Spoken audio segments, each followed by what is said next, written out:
Network show right here on 910 AM, the Superstation, the Future Radio. I'm your host, Brother Michael Imhotep. It is Wednesday, February 2nd, 2022, and we are live. Hope everybody's doing well today. It's been a very, very busy news day. And the two stories that I want to deal with, some of you have been following my social media posts on Facebook and on Instagram as well, the African History Network on Facebook, and Michael Imhotep on Instagram, as well as YouTube. I posted an article this morning dealing with Whoopi Goldberg. Whoopi Goldberg on The View made some comments about the Holocaust during World War II.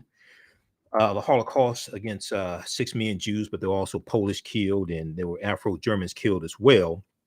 And she talked about, she made statements saying the Holocaust was not about race, it was about inhumanity against man.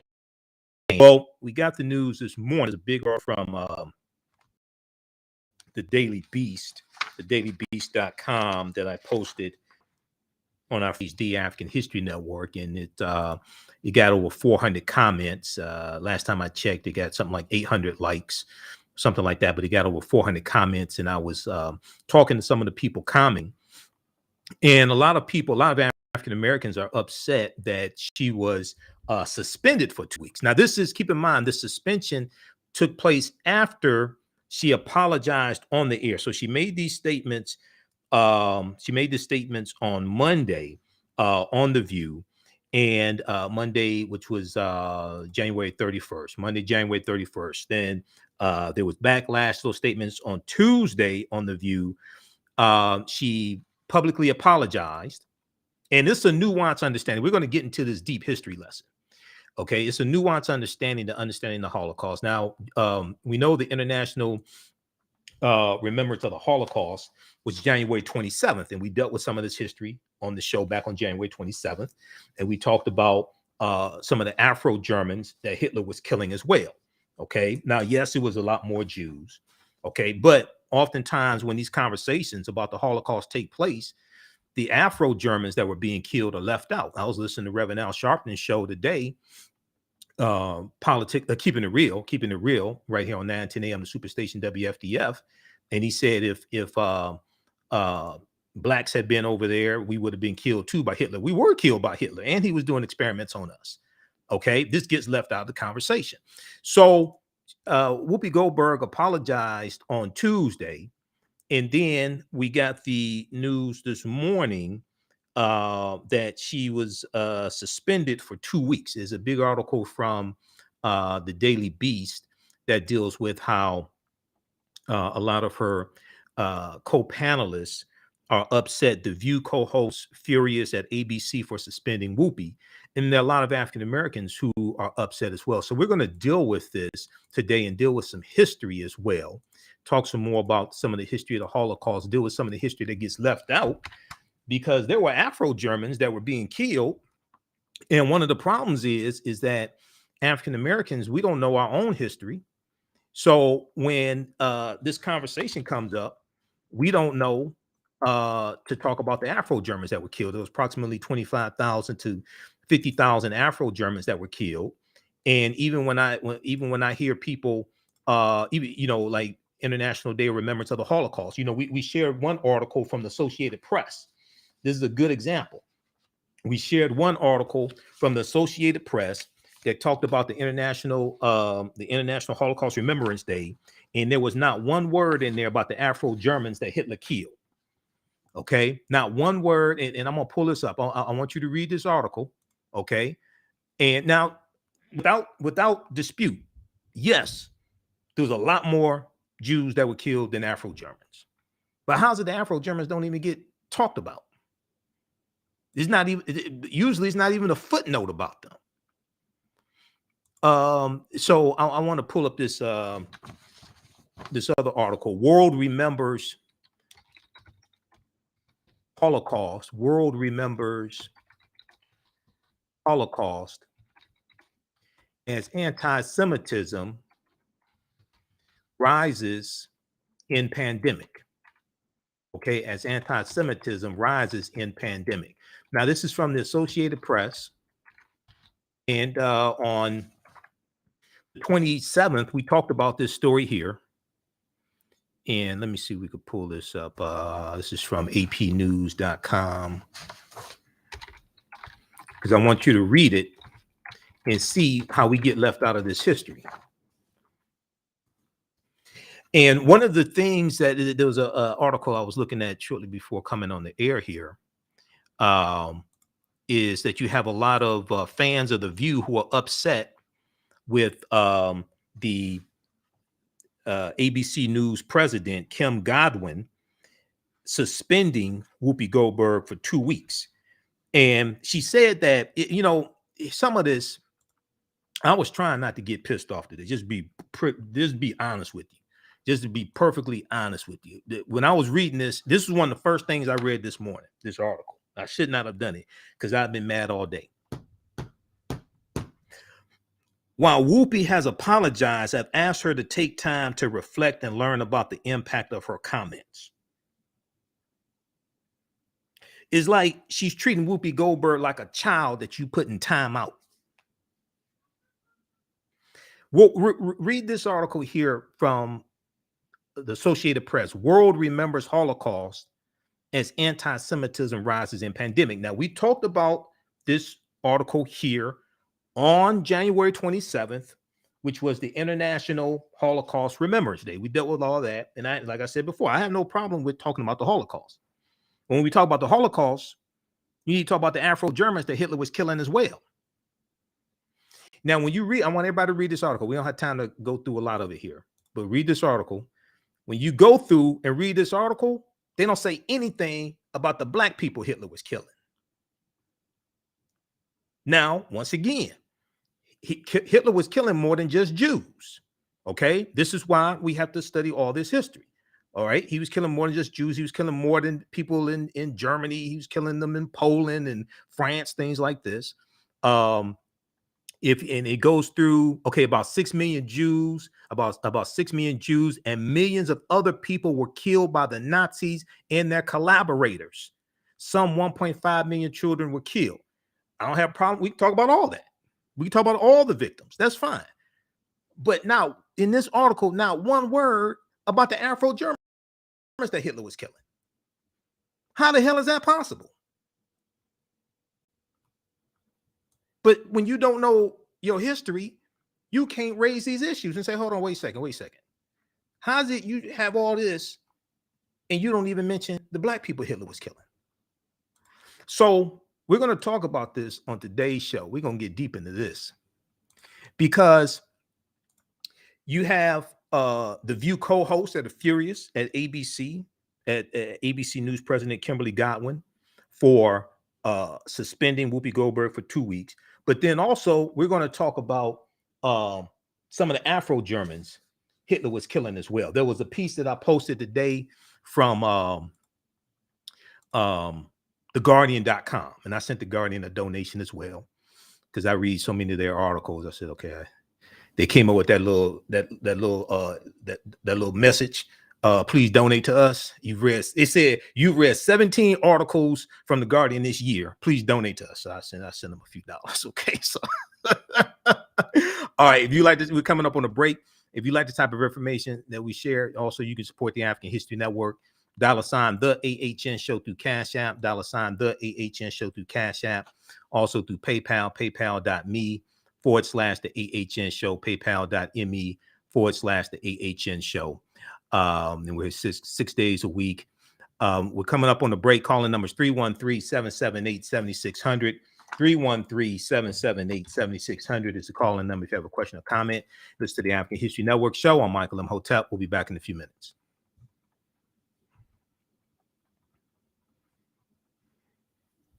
Stand by, back from break in 4 minutes. Wait, hold on. Did we drop a call? I guess we dropped a call. Hold on. Either that or they hung up on me. Let me see. Hold on. Stand by.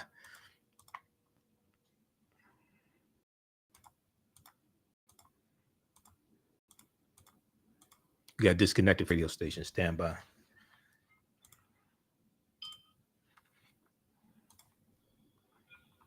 Yeah, it's Michael. We got. I dropped the Skype. Dropped the call. All right, Shakita coming in.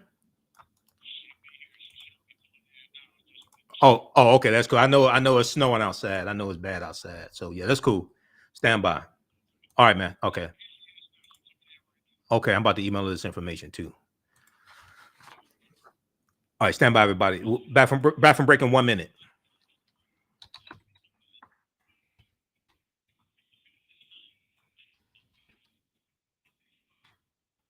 Stand by.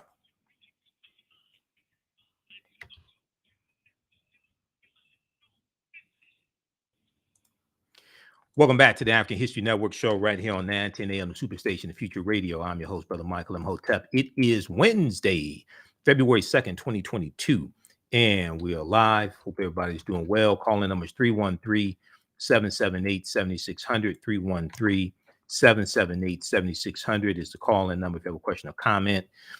We dropped the call right before the break, so it cut out on me. I'm calling into the radio station through Skype, so just bear with us here.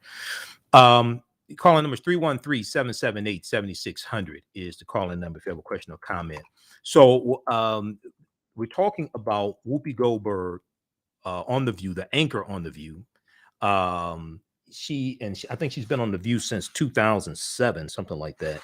But she's been on The View since 2007. She was suspended.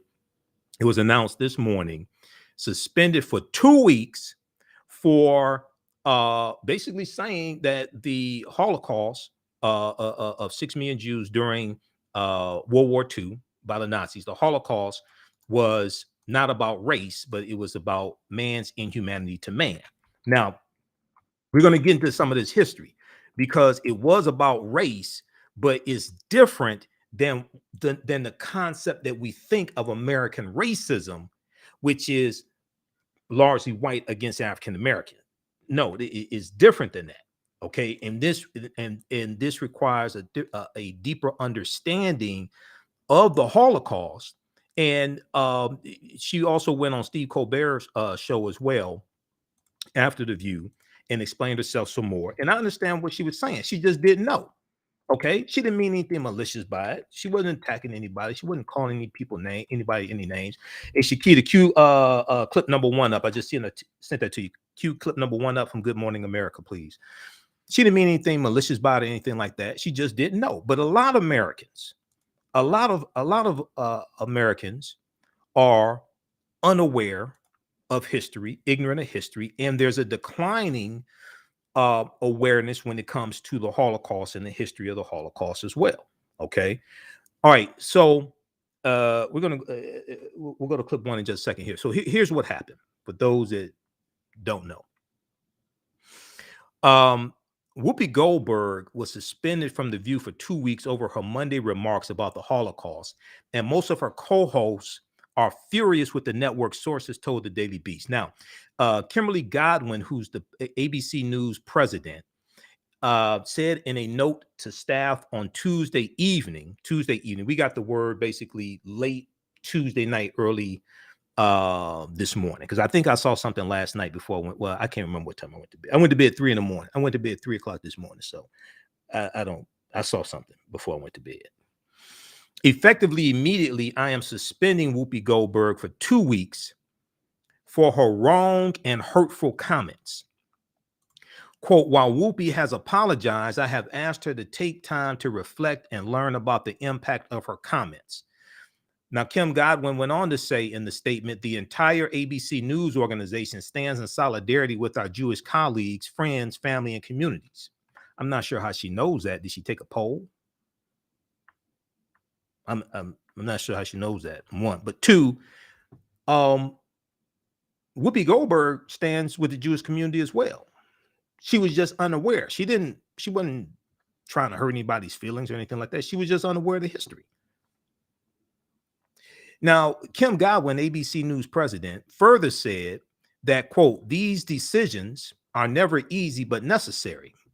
While Whoopi Goldberg's comments, quote unquote, do not align with the values or culture of ABC News, she added, quote, it was important that the View host had a chance to address her remarks on Tuesday's broadcast, quote, and have an educational conversation with Anti-Defamation League CEO Jonathan Greenblatt.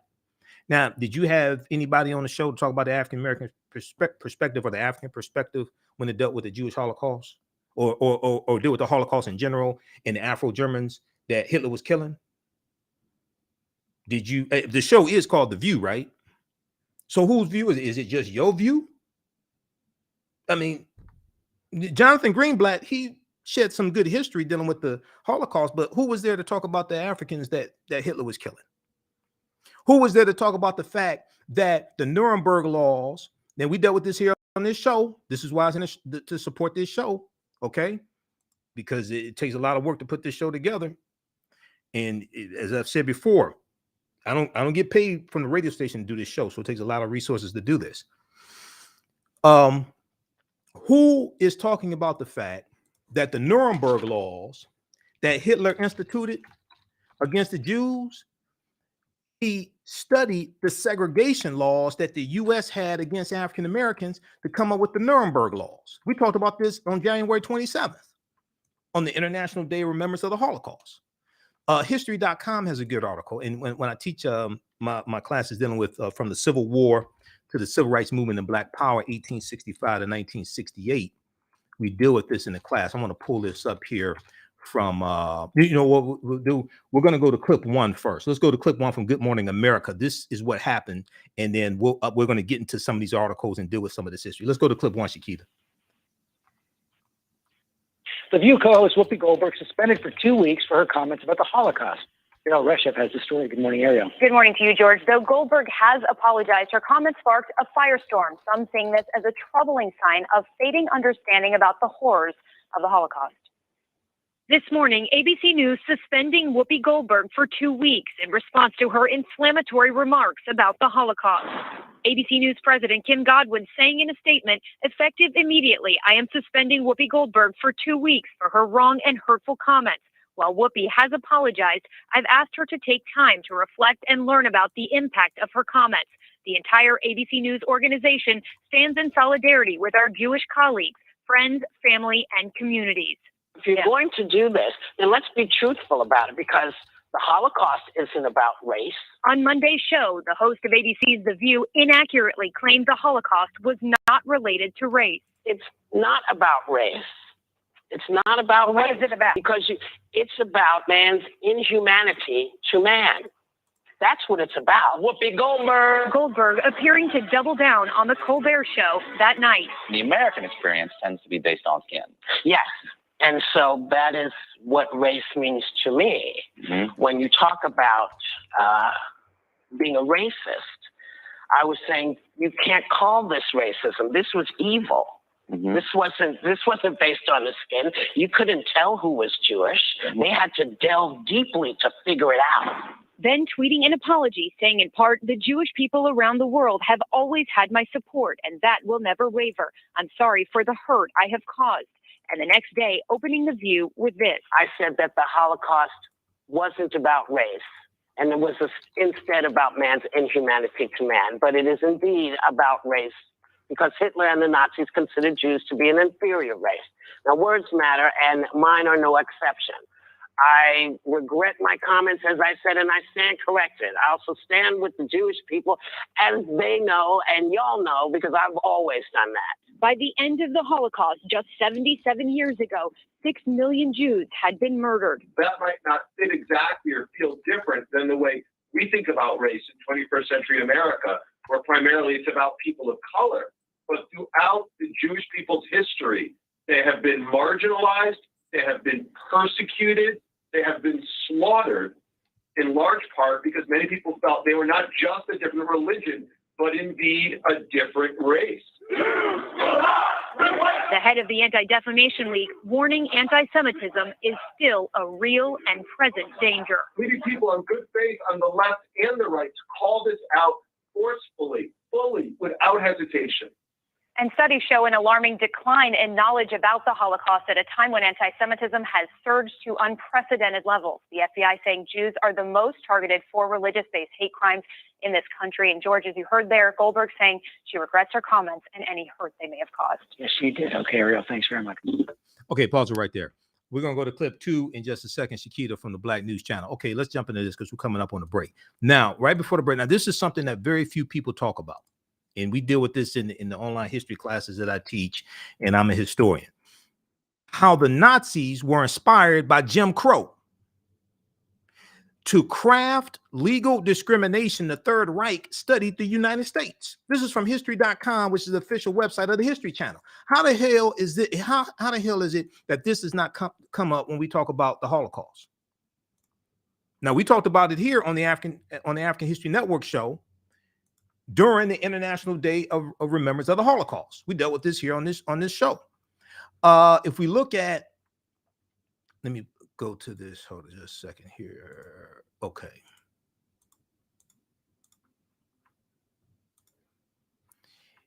In 1935, Nazi Germany passed 2 radically discriminatory pieces of legislation: the Reich Citizenship Law and the Protection of German Blood and German Honor. The Reich Citizenship Law and the Protection of German Blood and German Honor. Together, these were known as the Nuremberg Laws. Now, how many people are familiar with the Nuremberg Laws? Now, if you watch this show, especially on the 27th, we talked about the Nuremberg Laws. And the Nuremberg Laws laid the groundwork for the persecution of Jewish people during the Holocaust and World War II. Because the persecution started before World War II started. Hitler comes to power, German Chancellor, 1933. Now, when the Nazis set out to legally disenfranchise and discriminate against Jewish citizens, they weren't just coming up with ideas out of thin air. No. They looked to the land of the free and the home of the brave for some ideas. The Nazis closely studied the laws of another country. According to James Q. Whitman, author of Hitler's American Model, that country was the good old United States of America, the land of the free and the home of the brave. Okay, now, author Jason Q. Whitman said America in the early 20th century was the leading racist jurisdiction in the world. I think it still is, to tell you the truth. He's a professor at Yale Law School. He said, quote, Nazi lawyers, as a result, were interested in very closely. They were interested in and looked very closely at and were ultimately influenced by American race law. See, how is it that this does not come up when we have these conversations? Nazi lawyers, as a result, were interested in, looked very closely at, and were ultimately influenced by American race law, end quote. Now, in particular, Nazis admired the Jim Crow era laws that discriminated against African Americans and segregated them from white Americans, and they debated whether to introduce similar segregation in Germany.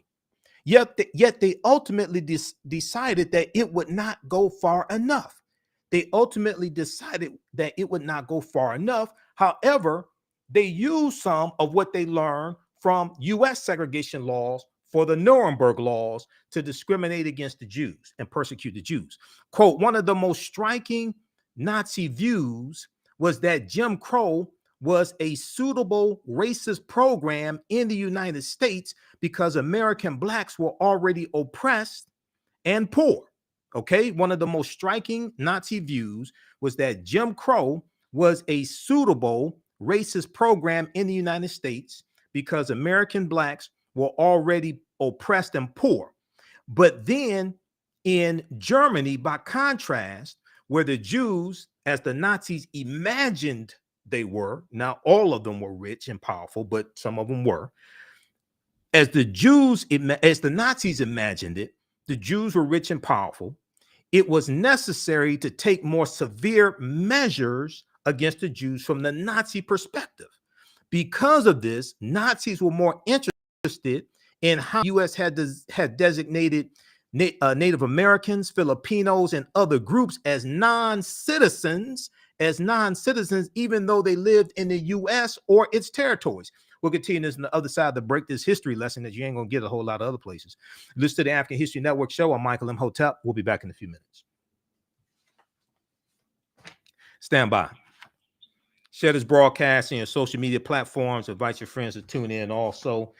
Be sure to follow us here on our Facebook fan page, The African History Network, The African History Network, and our YouTube channel, Michael Imhotep, IMHOTEP. Okay. And we broadcast here. We're here basically 6 days a week. I'm also a panelist on Roland Martin Unfiltered on Fridays. Some of you all see me there. Visit our website, AfricanHistoryNetwork.com, AfricanHistoryNetwork.com. If you like this type of information I share, you can register for the online history classes I teach on Saturdays and Sundays, because we have class number 1 starting up this weekend for African American History Month. Saturday, it is class number 1 of Ancient Kemet, the Moors, and the Ma'afa, understanding the transatlantic slave trade, what they didn't teach you in school. Okay. We'll be back from break in 3 minutes. Stand by, 1 commercial break. This is a real radio station. They have us broadcasting from home because of COVID. Otherwise, I'd be at the radio station broadcasting. Stand by, back from break in 3 minutes. We're broadcasting here on 910 a.m. the Superstation WFDF. So I've just posted the information here. This is a 10-week online class I teach. We deal with thousands of years of history, what leads up to the transatlantic slave trade taking place. You can watch from around the world, and you still have access to the full class after the class is over with also. All right. As soon as you register, there's bonus content. You can start watching, and you get 15 bonus lectures from me in digital format also. Then Sundays, we have from the Civil War to the Civil Rights Movement and Black Power, 1865 to 1968. Okay, stand by. I got to get ready for this next segment. So we have a bundle pack where you can register for both classes for only $120. That's a $260 value. Welcome back to the African History Network show right here on 910 a.m. the Superstation Future Radio. I'm your host, Brother Michael Imhotep. Calling numbers 313-778-7600. If you have a quick question or comment, 313-778-7600. Those watching on Facebook and YouTube, share this broadcast on your social media platforms, tag your friends in it, invite them to tune in. It's this type of history lesson you're not going to get many other places. Okay, so right before the break, we were talking about this. We were talking about Whoopi Goldberg being suspended from The View for 2 weeks after apologizing on air on The View. She's suspended by the president of ABC News, Kim Godwin, and she was suspended for saying that the Jewish Holocaust was not about race. Okay, it was about man's inhumanity to man. Okay, so we're dealing with this history, breaking this down. And also, right before we get back to this, be sure to visit our website, AfricanHistoryNetwork.com. You can register for the online history classes I teach on Saturdays and Sundays. Class number 1 starts up Saturday, February 5th, 2022, 2 p.m. to 4 p.m. Eastern Standard Time. Ancient Kemet, the Moors, and the Ma'afa, understanding the transatlantic slave trade, what they didn't teach you in school. Kemet's one of the regional names of Egypt. Ancient Kemet, the Moors, and the Ma'afa, understanding the transatlantic slave trade, what they didn't teach you in school. So we deal with thousands of years of history and what leads up to the transatlantic slave trade taking place. And then also I teach from the Civil War to the Civil Rights Movement and Black Power, 1865 to 1968. And this class deals with, we start with the Louisiana Purchase in 1803, and we deal with history going up until 1968 to understand what happened after slavery ended, what happened during Reconstruction, during the Jim Crow era, et cetera. That's on Sundays starting February 6th, 2 p.m. to 4 p.m. Eastern Standard Time. So we have a bundle pack here. You can register for both classes for only $120.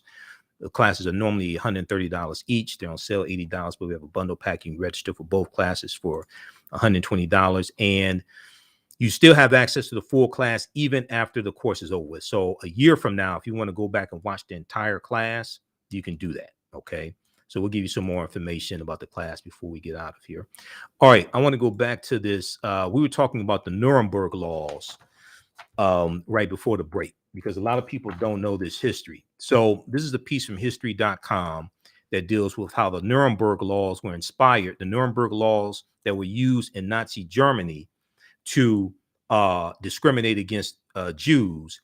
They were inspired by Jim Crow laws here in the U.S. and how the U.S. was treating African Americans and Native Americans and Filipinos, etc. So because so the Nazis were more interested in how the U.S. had designated Native Americans, Filipinos, and other groups as non-citizens, even though they lived in the U.S. or its territories. These models influenced citizenship.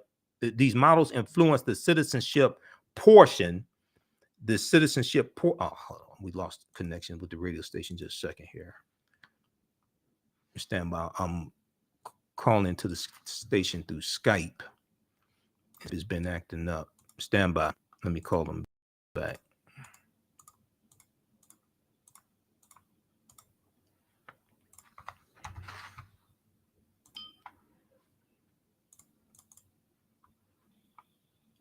Okay, stand by. Okay. Yeah, Shakita, it's Michael again. Yeah, I dropped the call. Skype went out. Okay. All right. All right, All right. please Thanks. hold. All right. Thanks. To fight the Okay. Okay. All right. All right. We're back. We dropped the call there. Sorry about that. Skype went out on us. Okay. So we were talking about the Nuremberg Laws. We'll just cue that clip back up from the Black News Channel. We're going to go back to that, Shakita, in just a second here. Okay. So right before the break, we were talking about the Nuremberg Laws and how the Nazis were inspired by Jim Crow laws here in the U.S. to craft the Nuremberg Laws. Okay.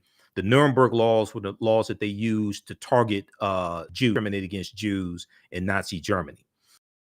So if we go back to this piece here from history.com, let's see here.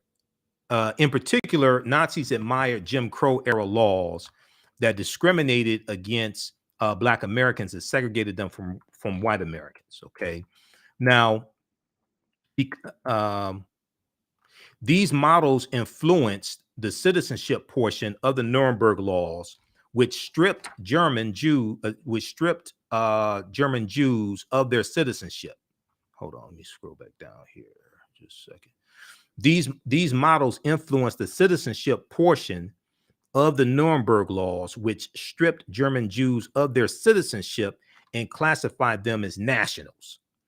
All right, now, but a component of the Jim Crow era that Nazis did think they could translate into Germany were anti-miscegenation laws, which prohibited interracial marriages in 30 of 40 states.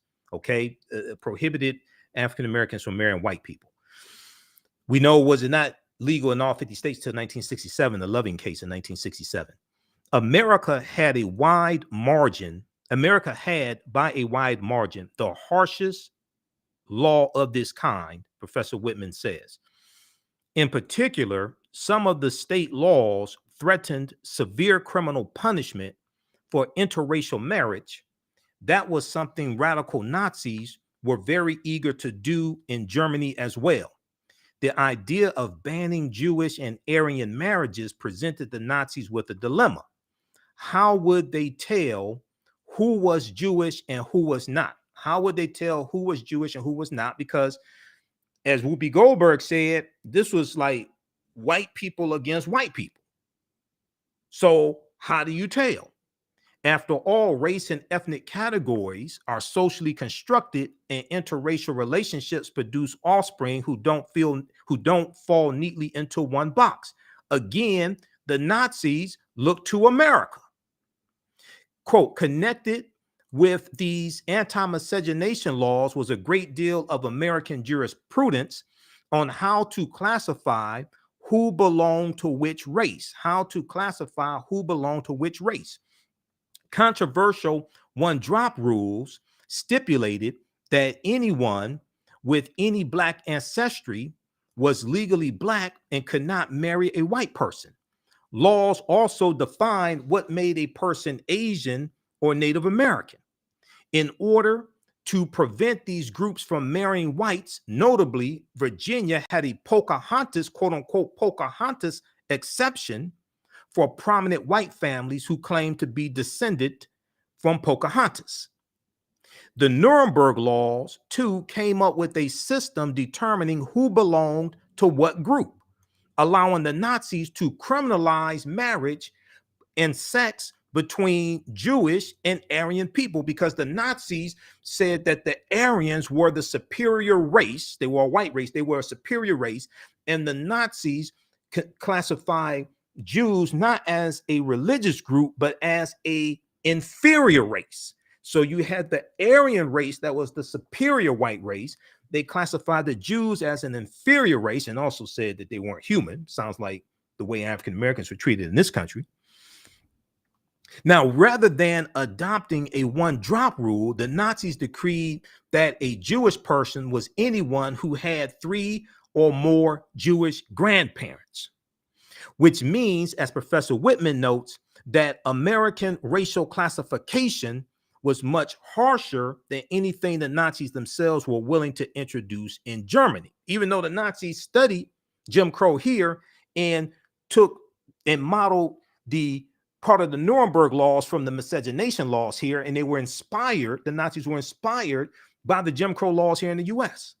It should come as no surprise then that Nazis weren't uniformly condemned in the US before the country entered the war, before the country entered World War II. And that wasn't until 1941 where Pearl Harbor was bombed. In the early 1930s, American eugenicists, eugenics means good genes, okay? And eugenics comes about around 1883.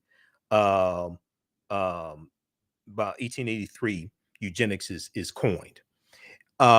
In early 1930s, hold on just a second. In the early 1930s, American eugenicists welcomed Nazi ideas about racial purity and republished their propaganda.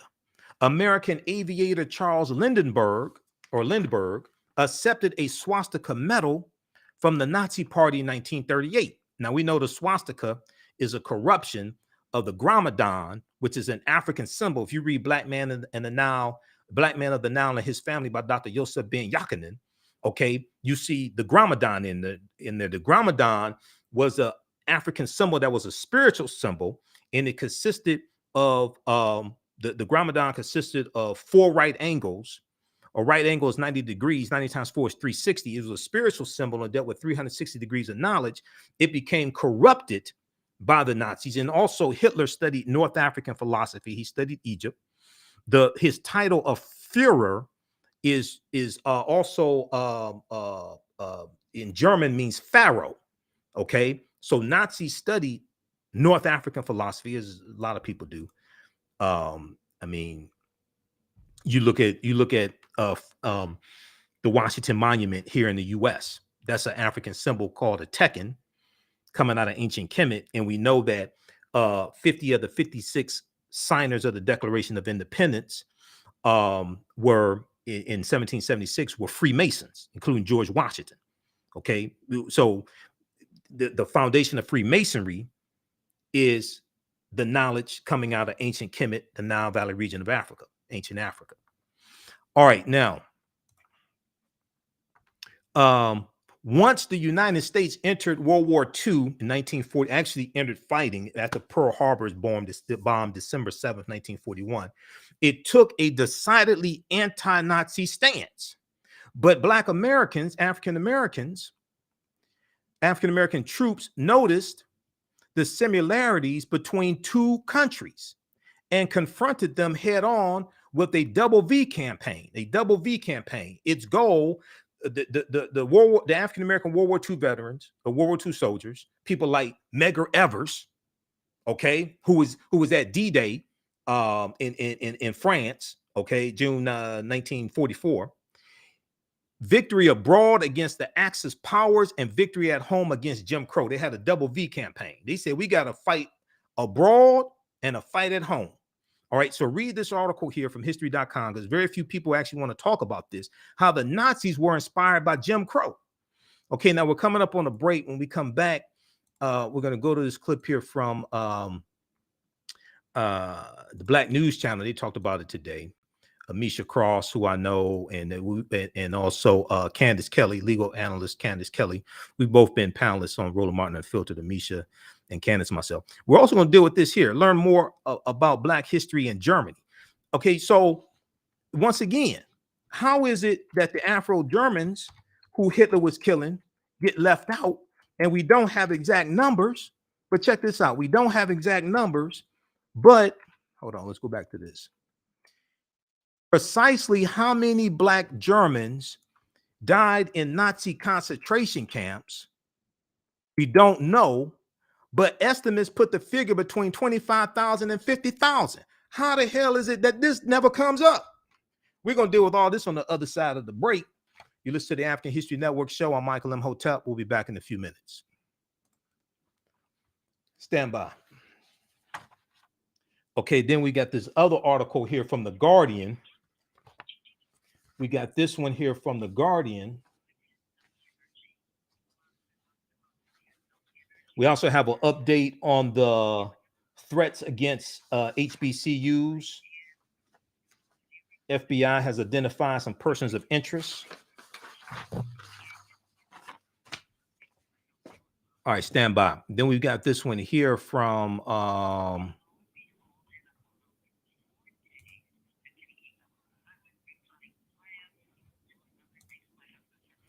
we got this article here from The Guardian.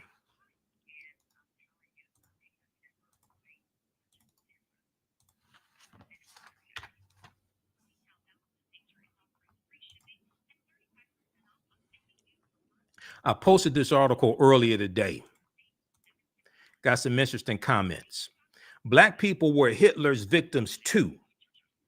That must not be forgotten. But if you don't understand your history, you don't know how to bring this into the conversation. I have no problem with talking about the Holocaust of the Jews. I have no problem dealing with that. But how the hell is it our history gets left out? So let's deal with all the history.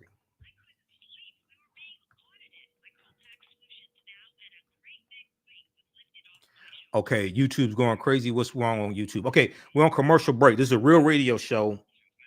I'm on 910 AM, the superstation WFDF. That's the radio station I'm on because they the only ones had enough sense here in Detroit to put me on the air, on the radio, because nobody else would. I don't know what the hell that's about, but anyway, I can back up what I say. So it is what it is. The radio station is Jewish owned, but when Radio 1 on the station here, you know, I was on Angelo Henderson's show and Cliff Russell's show, but they never offered me a show. I pursued it, but they ain't never offered me a show. So shit, I mean, it is what it is. So we're on Monday through Friday, 11 p.m. to midnight Eastern Standard Time, and Sundays, 9 p.m. to 11 p.m. And I do Roland Martin's show, his daily digital show every Friday, 6 p.m. to 8 p.m. Stand by. Visit our website, AfricanHistoryNetwork.com. These online classes that I teach are going to blow you away. You've never seen anything like this before, most likely. You can advertise with the African History Network. Our current promotion, buy 1 month, get 2 months free. You get 3 months. Buy 1 month, get 2 months free. African American business owners, post the name of your business here in the thread of the broadcast. Okay, I'm on the email us right away. We get you start advertising tomorrow or what have you. Welcome back to the African History Network show right here on 910 AM, the superstation, the future radio. I'm your host, Brother Michael Imhotep. It is Wednesday, February 2nd, 2022. What a way to start out African American History Month. We have an update coming up also on the HBCU bomb threats as well. FBI has identified 6 juveniles that are persons of interest. We're going to talk about that here in a few minutes. Be sure to register for the online history classes I teach on Saturdays and Sundays. And this helps support the African History Network and helps us keep doing the research, stay on the air, pay the bills as well. I have expenses that I incur teaching these classes also because I'm on 2 digital platforms that I teach these classes on. I got to pay them each month, but this helps support us. Ancient Kemet, the Moors, and the Ma'afa, understanding the transatlantic slave trade, what they didn't teach you in school. This is class number 1. This is a 10-week online class that I teach, and we have some guest speakers in the class, and we have video clips and articles. I have a PowerPoint presentation, over 100 slides. They have book references, everything. This class number 1, starts up February 5th, 2022, 2 p.m. to 4 p.m. Eastern Standard Time. It's a 10-week online class. We deal with thousands of years of history and what leads up to the transatlantic slave trade taking place. We deal with the 800-year occupation of Europe by the Africans known as the Moors. We deal with the African presence in the Americas going back tens of thousands of years ago, like the Khoisan, who were here in land we call the United States of America, going back at least 51,700 years ago. And we go through history chronologically, okay? This is a class that I have been teaching on and off since 2017. And if you've taken this class in the past, email me. We're going to give you a 50% discount on it also, okay? And then we have a bundle pack that you can register for both classes for $120. Because the second class I teach is from the Civil War to the Civil Rights Movement and Black Power, 1865 to 1968. That starts up Sunday, February 6th. Class number 1, 2 p.m. to 4 p.m. Eastern Standard Time. This second class picks up where the first class leaves off. And we go in and each class analyze about a 10 to 15 year period of time to get really deep into this history. All right. So visit AfricanHistoryNetwork.com. We'll post a link here on the thread of the broadcast for the information you can register for this, and you can use this information with your children as well. I would say the content is PG-13. Okay. So let's get back to this. And we're only here for an hour on 910 AM Superstation. Those watching on Facebook and YouTube, I can tell you right now, we're going past an hour. We may do 2 hours tonight. Okay. Because I've been mad all day. So that's just all there is to it. We talked about the Nuremberg Laws. I want to get into, we're going to get to next, we're going to talk about this piece here from the Guardian.com. Black people were Hitler's victims too. That must not be forgotten. And then also we're going to look at we're going to clip 2 from the Black News Channel here, Shakita, so cue that up. Also, we're going to look at the U.S. Holocaust Museum. The U.S. Holocaust Museum has some good information because I look at numerous sources. I look at their sources also. The U.S. Holocaust Museum, they have a page on there, Afro-Germans during the Holocaust as well. They talk about the Afro-Germans there. But when we have these conversations in mainstream media, somehow people all of a sudden have amnesia. I want to go to this clip here from the Black News Channel. They talked about this today on the morning show on the Black News Channel. Let's go to clip 2, Shakita.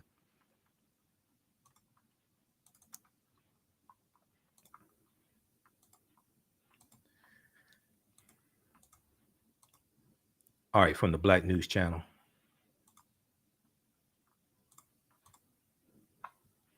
First place on the view, it was a conversation. Okay, just back up. Start it from the beginning, please. Start it from the beginning. Whether or not. Here, Whoopi, right? That was on Monday, or comments. They have her in hot water this morning. She's now been suspended for 2 weeks. Whoopi Goldberg facing wide criticism, immediate criticism too, after saying the Holocaust was not about race. And so that's where we'll tee it up. Joining us now to talk about it here on Sharon's Table, my ladies, Brittany Cooper, Misha Cross, and Candace Kelly. So ladies, Kim Godwin, the president of ABC News, suspended Whoopi. It happened late last night. This despite the apology online. She released something Whoopi Goldberg did that same day, Monday afternoon or evening, I believe, on Twitter. And then she said more on The View yesterday. I want to start with you, Brittany, about the punishment, because what I've read is that this was consulted at the highest level of ABC and the corporation, above Kim Godwin. Is this justified? Too harsh? Give us the context. Look, I think that what Whoopi needed was a more sophisticated analysis. The Holocaust was absolutely awful, and certainly given the rise of Nazism and white supremacy in our own context, it really behooves us to talk about race in proper ways.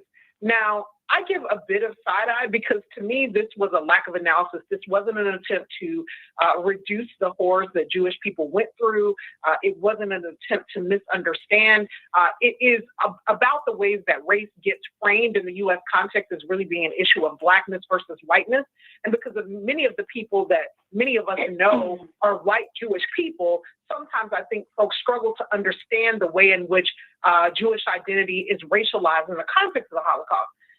That's not the same thing as saying what happened to you didn't happen, what happened to you was not egregious, terrible, generation defining in terms of the levels of trauma. I didn't read Whoopi to be saying that.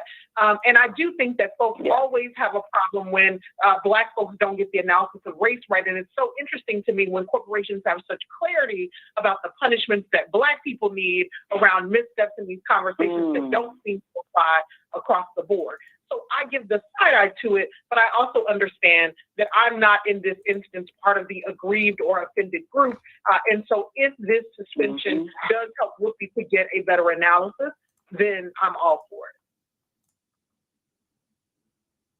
it. Okay, well, you just pause right there. We're out of time here on 910 AM Superstation. Now, Brittany Cooper, Professor Brittany Cooper, she was correct up until the point where she said that she's all for Whoopi Goldberg being suspended.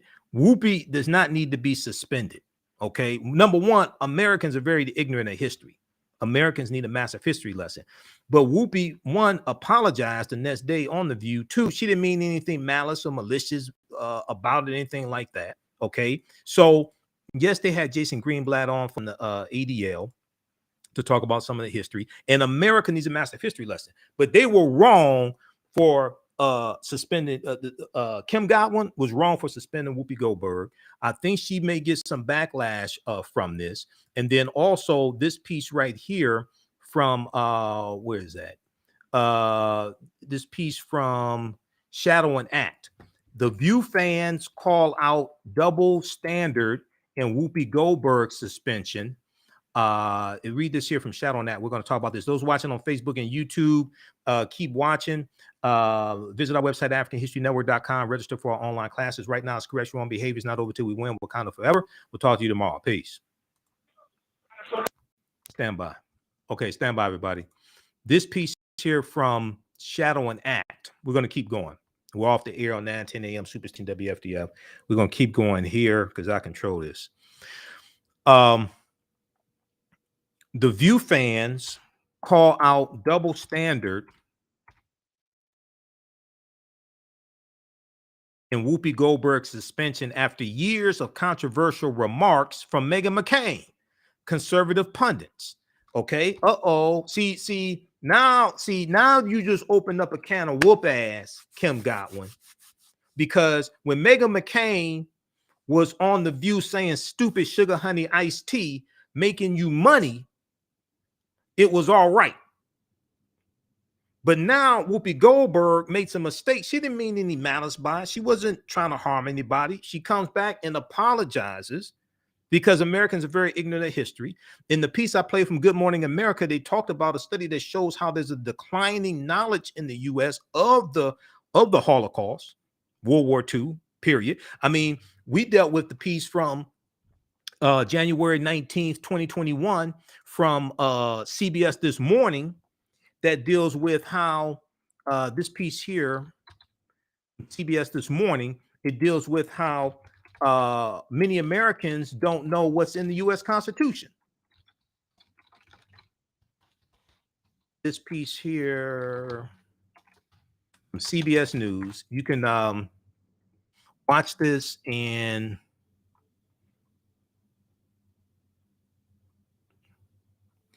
there's a video clip in here also that you can watch.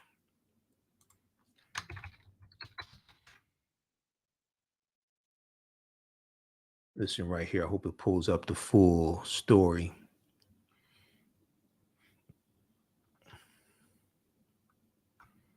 Okay, hold on. I want to go to the full article. Most Americans don't know what's in the U.S. Constitution. And then also, you had a study from about 2018 where two-thirds of Americans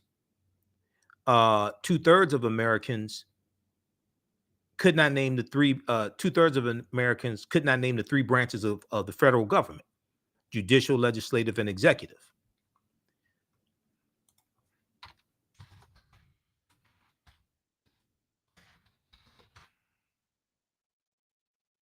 Okay, this one right here.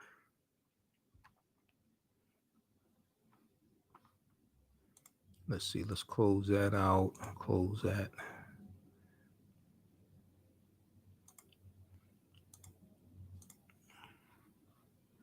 Okay, this is the one I want to show you here.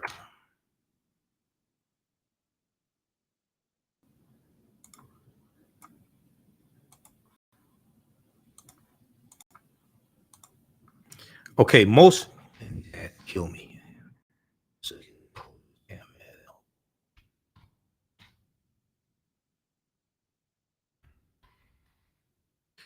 Most Americans don't know what's in the Constitution, a crisis of civic education.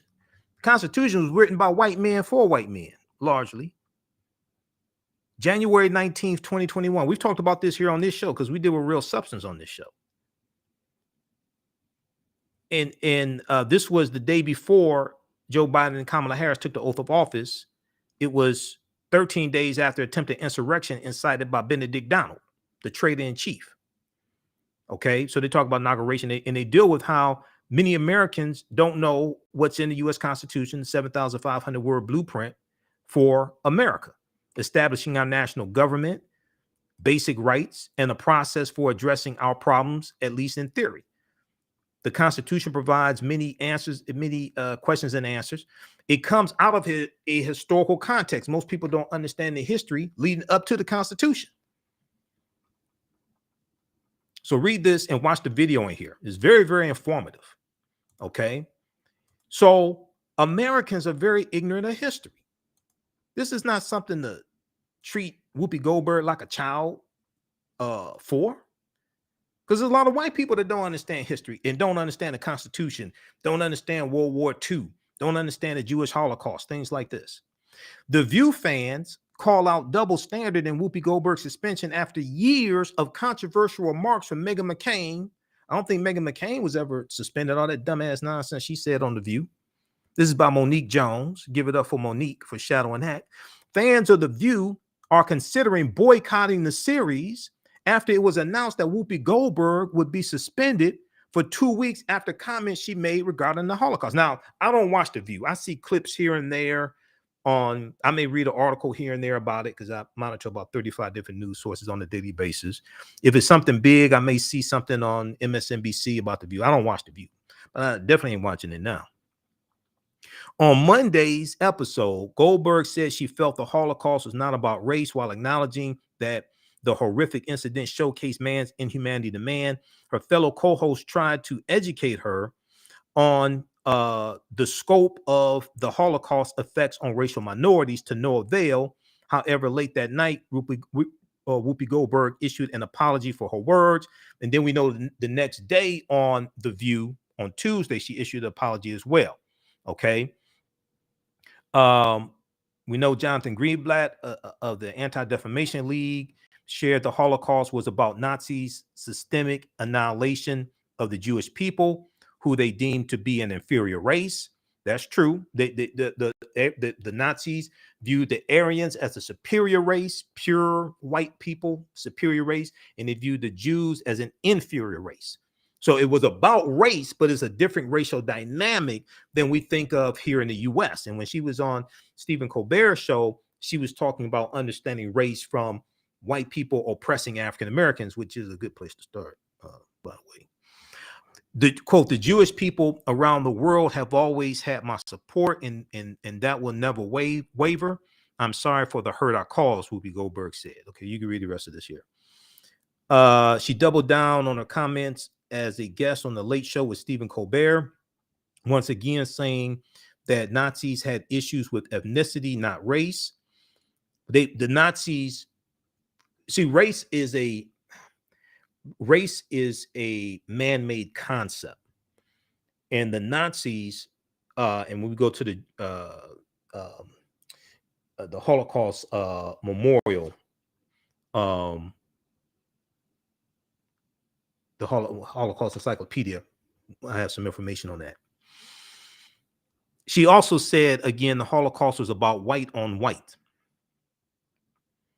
Most of the Nazis were white people, and most of the people they were attacking were white people, she said, according to Showbiz Cheat Sheet. So to me, I'm thinking, how can you say it's about race if you're fighting each other? This wasn't, I said, this is why she said it wasn't racial. That was about white on white. She said, you can't call this racism. This was evil. This wasn't based on the skin. You couldn't tell who was Jewish.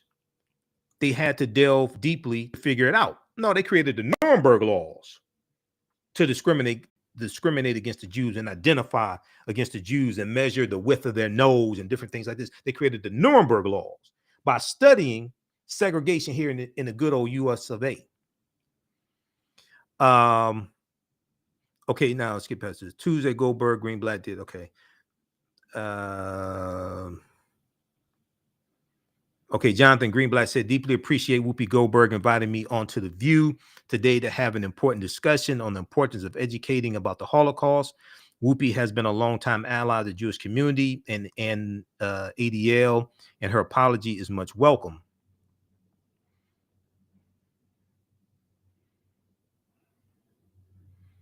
Let's see here. No staff. Okay, they're talking about the suspension.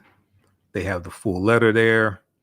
Many fans have taken to Twitter to unleash their anger over Whoopi Goldberg's suspension. Lawyer Ernest Owens wrote, Meghan McCain got dozens of teachable moments on The View for her racism without penalty. Meghan McCain got dozens of teachable moments on The View for her racism without penalty. Whoopi Goldberg got punished the same day she apologized and educated herself on national TV. Don't tell me anything about affirmative action and reverse racism. This quote, hashtag Black History Month.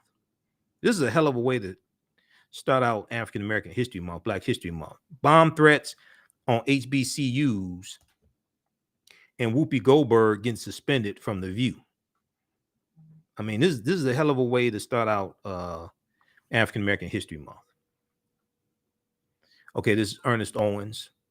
I agree with Ernest.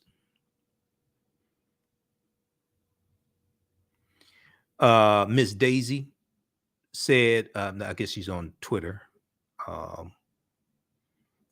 Whoopi's apology was heartfelt and sincere. Her suspension was ridiculous, especially in light of the fact it's Black History Month and considering how much they let Meghan McCain get away with. I'm done with The View, and I truly hope Whoopi is too. She should cancel them. Now, Whoopi's worth about $60 million, according to the article I saw today, not counting her money, but she could walk away from The View, and she could do a Della Reese. Remember Della Reese from Harlem Nights, Kiss My Entire Ass? She could do that. she could tell him, you can have a rear view, okay? And she could do a Della Reese. Now, another person on social media wrote that Whoopi Goldberg should resign from The View because of their belief that ABC has a double standard.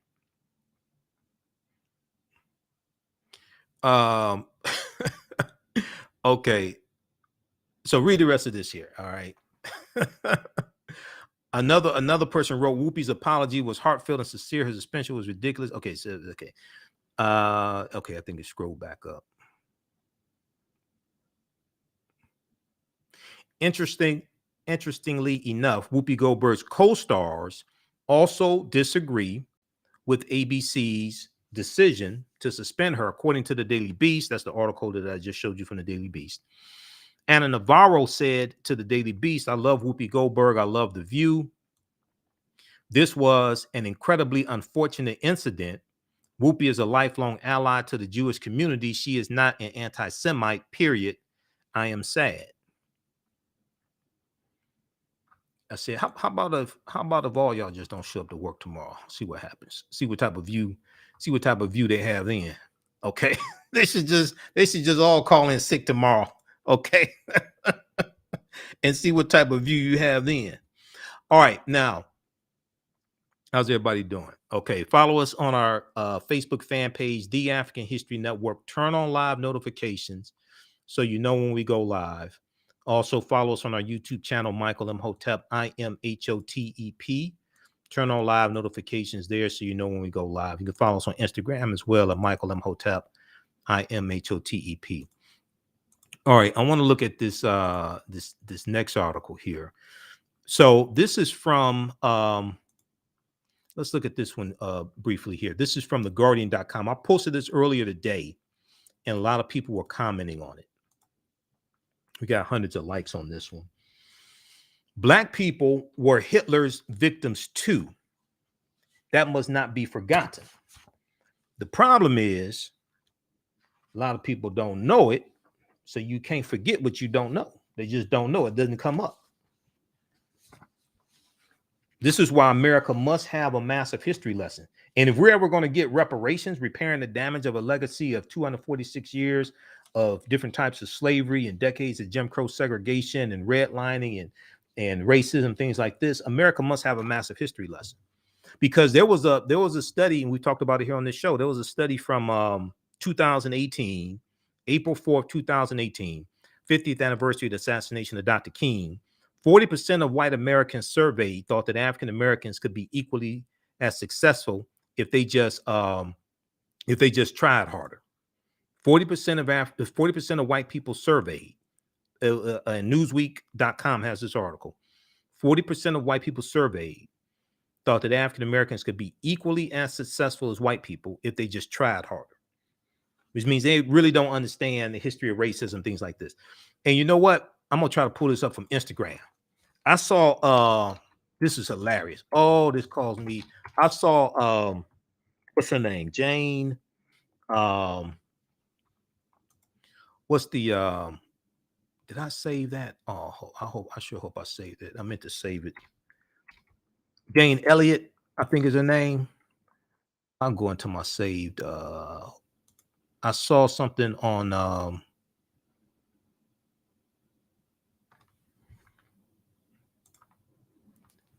Instagram. It was a clip of Jane Elliott, the anti-racist lecturer and scholar, white woman. And I saw it today, and this sums a whole lot of stuff up. Okay, I'm not that great with Instagram. Let me see, how the hell, I think I saved it, archive. So I got to look and see how the hell I go into the save stuff. I'm more of a Facebook man myself. Saved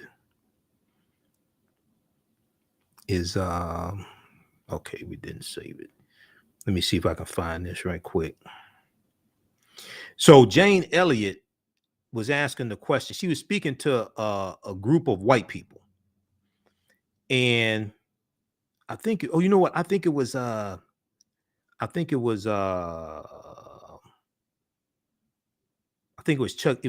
D's. I think it was Chuck D's Instagram page I was on.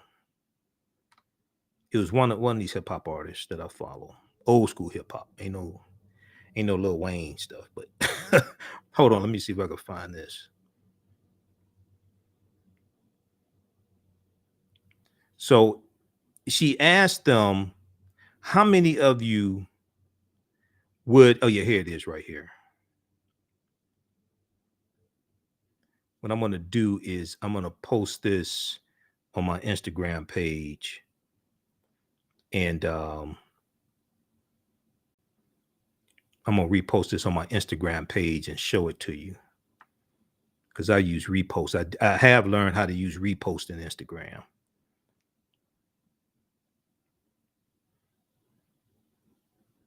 Okay, link detected. All right, now this clip right here from Jane Elliott really sums all this stuff up.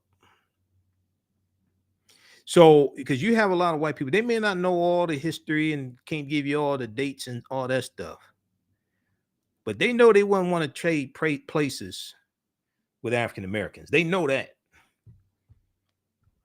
Okay, it's loading up right now. We'll come to that in just a second.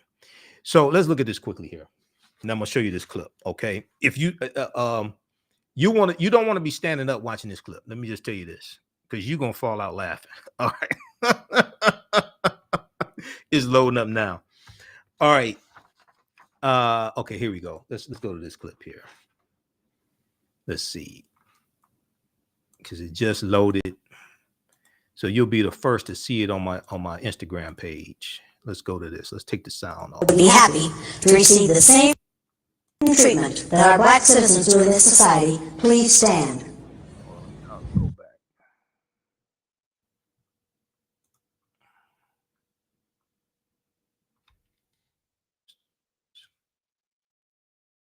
Citizens do in this society, please stand.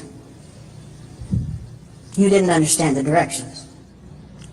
If you white folks want to be treated the way blacks are in this society, stand. Nobody's standing here. That says very plainly that you know what's happening. You know you don't want it for you. I want to know why you're so willing to accept it or to allow it to happen for others. If you, as a white person, would be happy to receive the same treatment that our black citizens do in this society, please stand. You didn't understand the directions. If you white folks want to be treated the way blacks are in this society, stand. Nobody's standing here.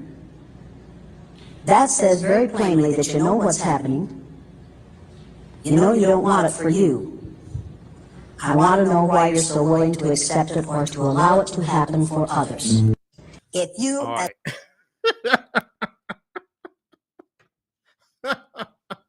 They should play that on The View tomorrow.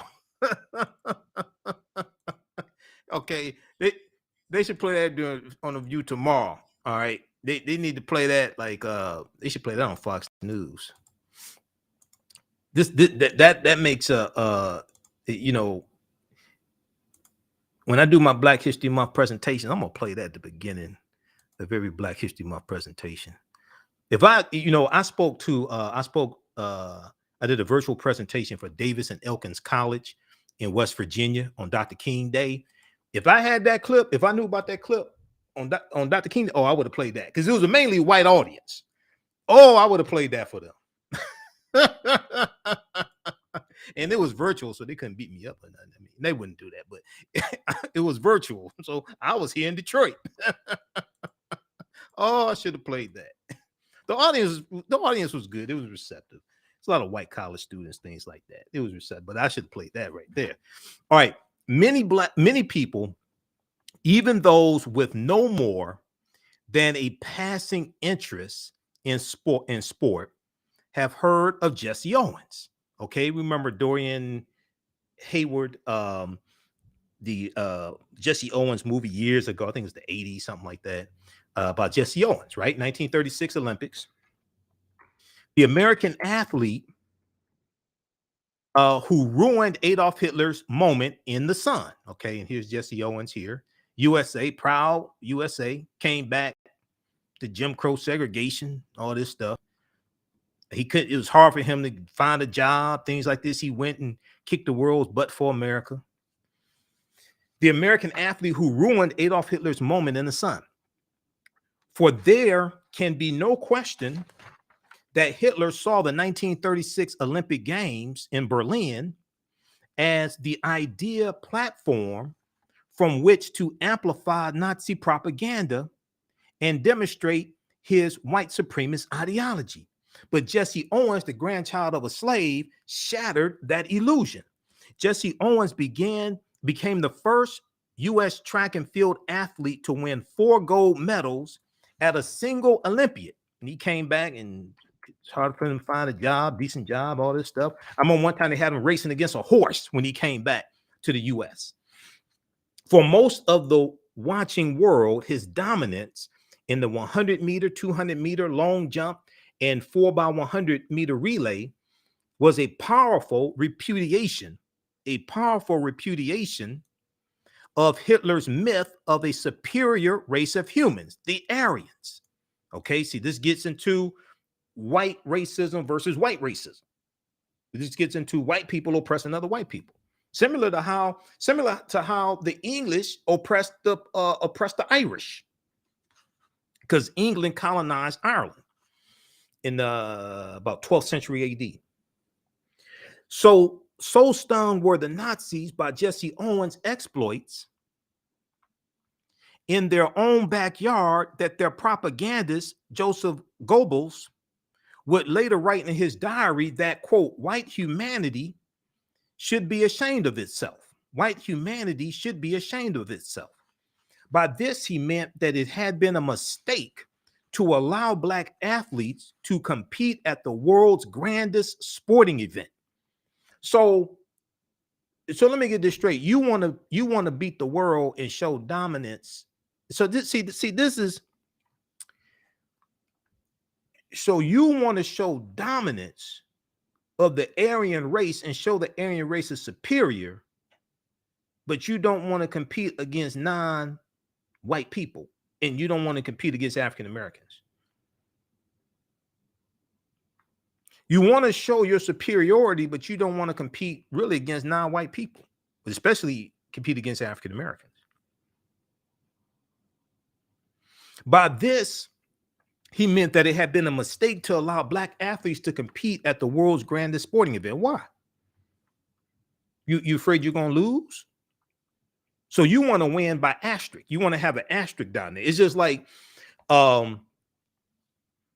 before African Americans could play in Major League Baseball, all the other people who were like world champions and all this and all the records, all that stuff, you have to have an asterisk. It's like, wait a second, you segregated African Americans out, and they were some of the best baseball players, if not the best.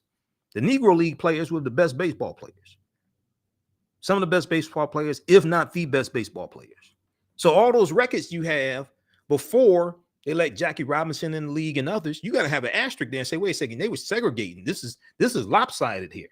They were segregating against some of the best players, and they knew it. While anti-Semitism was at the core of the Nazis' ideology of hate, Black people, Roma and Sinti people, gay people, physically and mentally disabled people, among other groups, were also under severe persecution. Jesse Owens' spectacular achievements did little to change Nazi perceptions of African Americans.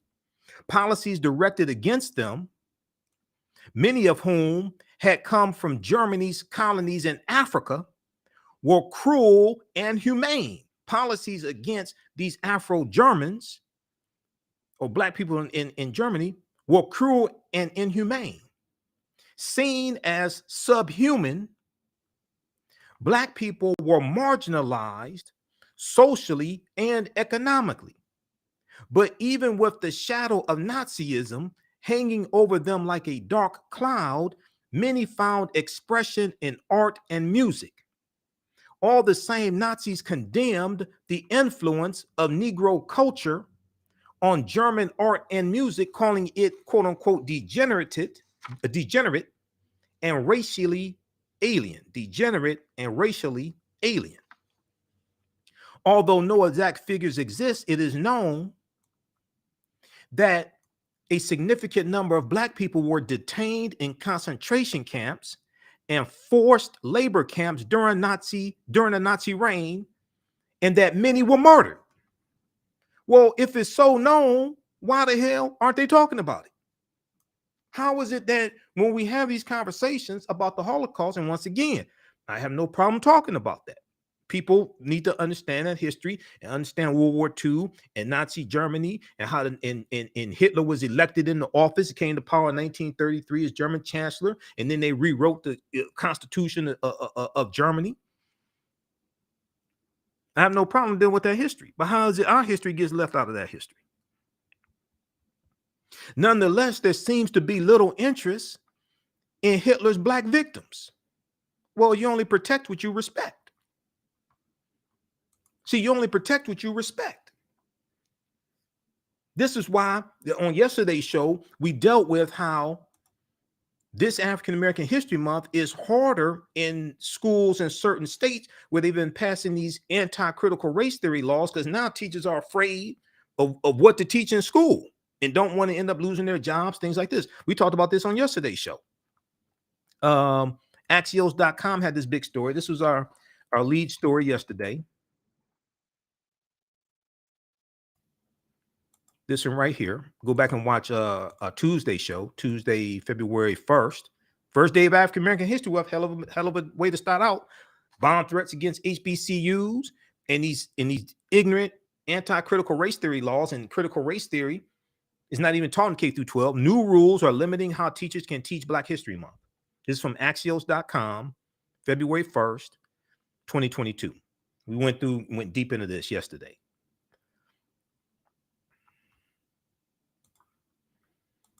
How's everybody doing? If you like this broadcast, give us a thumbs up. Be sure to follow us here. We're here each night. We know we have some new people watching. I was able to send out an email blast because it's so busy right before the show. I need to send out email blasts because I pay Constant Contact $95 every month. You can sign up for our email newsletter. Text the word Kemet to 22828. You'll get the newsletter from us. We let you know about our shows, lectures I'm doing, classes, all that. Text the word Kemet, Kemet, to 22828 to sign up for our email newsletter for the African History Network, or visit our website, AfricanHistoryNetwork.com. The information's there, okay? All right. Text the word Kemet to 22828. Read this article here from Axios.com. This was our lead story on yesterday's show. Now, let's go back to this here. Nonetheless, there seems to be little interest in Hitler's Black victims. Their plight is not talked about enough. This is partly because, unlike Jews, Roma and Sinti, Black people were not marked for destruction. Now, they were doing experiments on Afro-Germans, and they were killing some of them. It was estimates are somewhere between 25 to 50,000 Afro-Germans were killed. But they were denied their human rights, these Black people in Germany. They were denied their human rights, sterilized, persecuted, experimented upon, and murdered in death camps. This racist philosophy underpinned the decision to deny German citizenship to people of African descent, thus complicating their employment prospects and their ability to get by in society. Being born in Germany did not make things the slightest difference. Nazis' fear of racial pollution led to the traumatic breakup of many mixed-race families. Nazi fears of racial pollution led to the traumatic breakup of many mixed-race families. The derogatory term Rhineland bastard was used to describe children from interracial relationships between the white Germans and Afro-Germans, or Black people. They were viewed as symbols of racial disgrace, and many were forcibly sterilized to prevent, quote unquote, alien blood from being passed on. How the hell is this? How is it that this gets left out of the history? See, these are questions that we need to ask. And these are things that we really have to talk about during African American History Month. Now, this year's annual theme for African American History Month, and there's been an annual theme going back to 1928. This year's annual theme deals with Black health and wellness in all different aspects of Black wealth and health Black Wealth and Black Health and Wellness. And Asala, at asala.org, they have information there dealing with this. So Asala is the organization that Dr. Carter G. Woodson co-founded September 9th, 1915. Started out as Association for the Study of Negro Life and History, and is now Association for the Study of African American Life and History.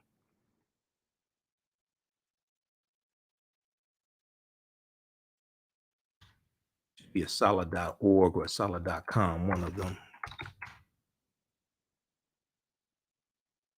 All right, it's not coming up. Hold on.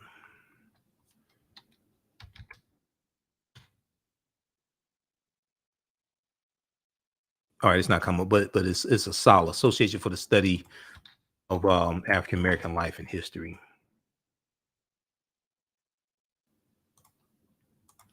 So this is the governing body of African American History Month. There's been an annual theme going back to 1928. A lot of people don't know this. I do the presentations I do dealing with African American History Month are much different than what a lot of people are used to seeing. Black History Monthly. Let's see. Hold on. That's not what I want. Annual themes.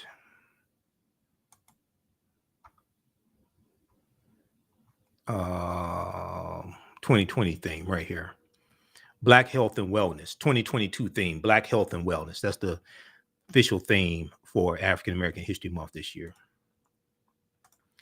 All right, now let's go back to this.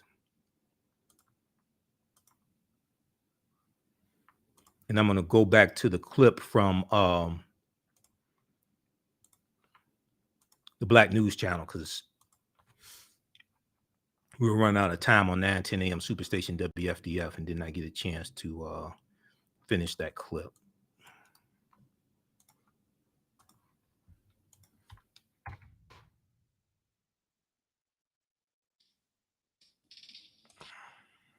Okay, so we'll cue that up. All right, now they were viewed as symbols of racial disgrace, and many were forcibly sterilized. Many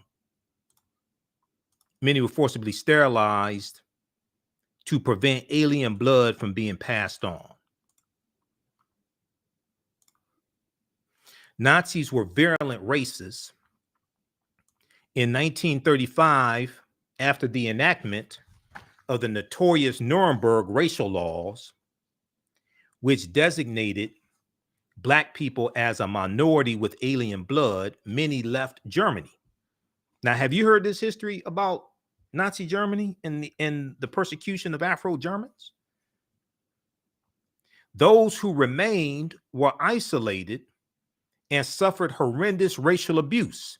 And while the exclusion of Black children from public schools became official policy in 1941, it is a matter of record that they had long suffered racist abuse in their classrooms. In reflecting upon the fate of Black people during the Nazi reign of terror, it is clear that any honest dialogue about racism must include Nazi treatment of Black people. It is clear that any honest dialogue about racism must include Nazi treatment about Black people. Black people's pain and suffering should not be reduced to a footnote in the history of Nazism. Say that again. See, this is what I'm talking about. Once again, I have no problem with dealing with the Nazi Germany, persecution of the Jews, things like that. I have no problem with that. But how is it you leave the history of Afro-Germans being persecuted? How is it that gets left out? That shouldn't be left out of the history. All right, I want to go back to this clip from the Black News Channel. Okay. Black women talk Whoopi Goldberg suspension following Holocaust remarks. But Amisha, is it a double standard? I put it like this because I think we know it's a double standard, but unpack more for us. No, it's definitely a double standard, but by no means do I want to cape for Whoopi right now. What she said was ahistorical. It was hurtful. I would hope that Americans know that Jewish is both a race and a religion, and that it is not helpful to play fast and loose with comments about the Holocaust, especially less than 24 hours after Holocaust Remembrance Day. So I think that there was a lot going on there that was quite problematic. With that being said, yes, Whoopi is taking a hit that white counterparts on conservative networks and on conservative platforms that are spewing literal neo-Nazi type information are not receiving that same type of ire. But because she's outside of that space, it can be expected that she wouldn't. When we talk about the original big three, ABC, CBS, NBC, when there has been anti-Semitic or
we've seen this. We know that the levels of attacks against those in the Jewish community and Jewish faith continue to increase.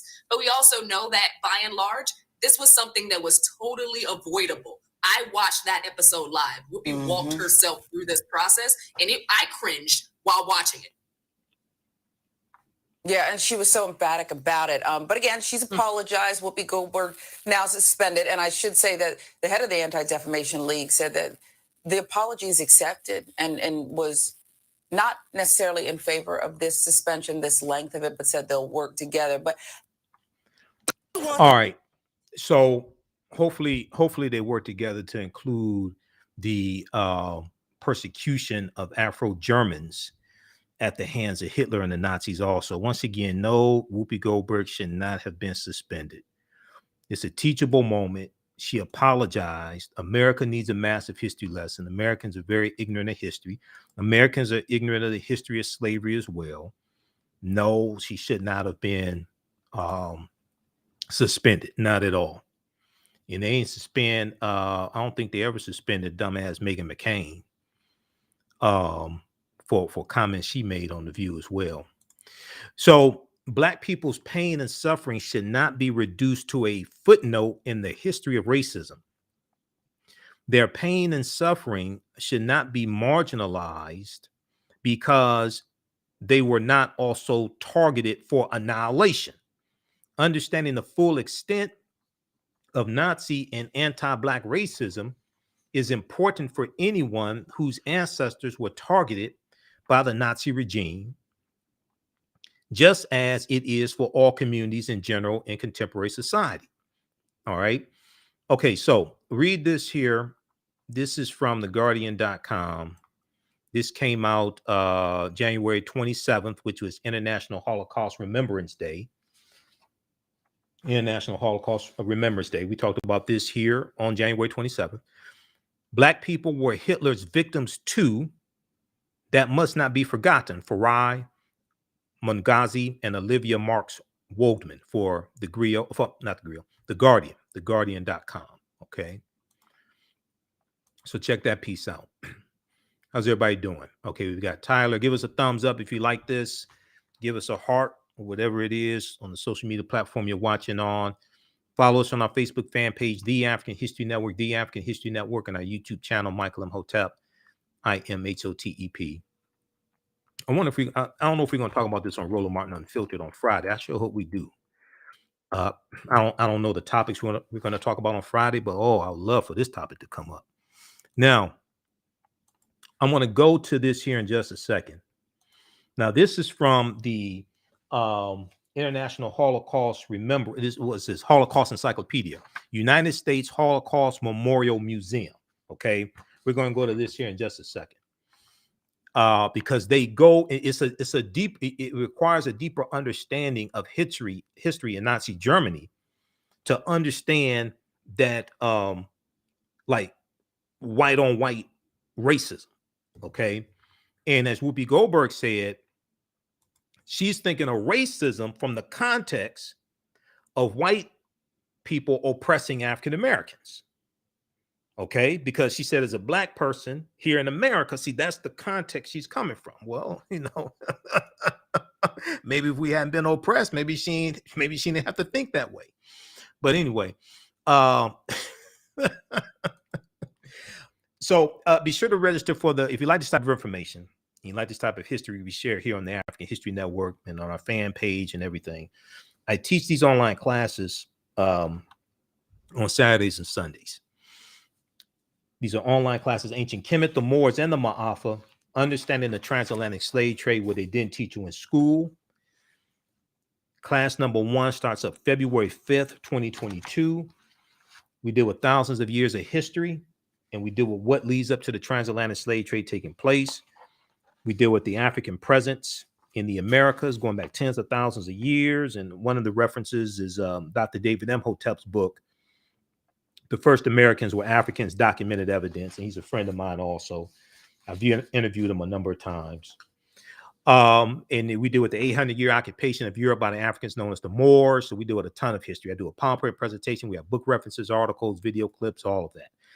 There's 15 digital lectures that you get from me as a bonus for registering for this class. We definitely appreciate all those that support us, because this is a lot of work, and we don't do this for the money, but it sure as hell takes money to do this. So this helps us keep doing what we do. I'm going to post a link here. You can register. You can watch from around the world. You can use this with your children also. It's not vulgar. I don't do a lot of cursing, things like that. It's not crazy.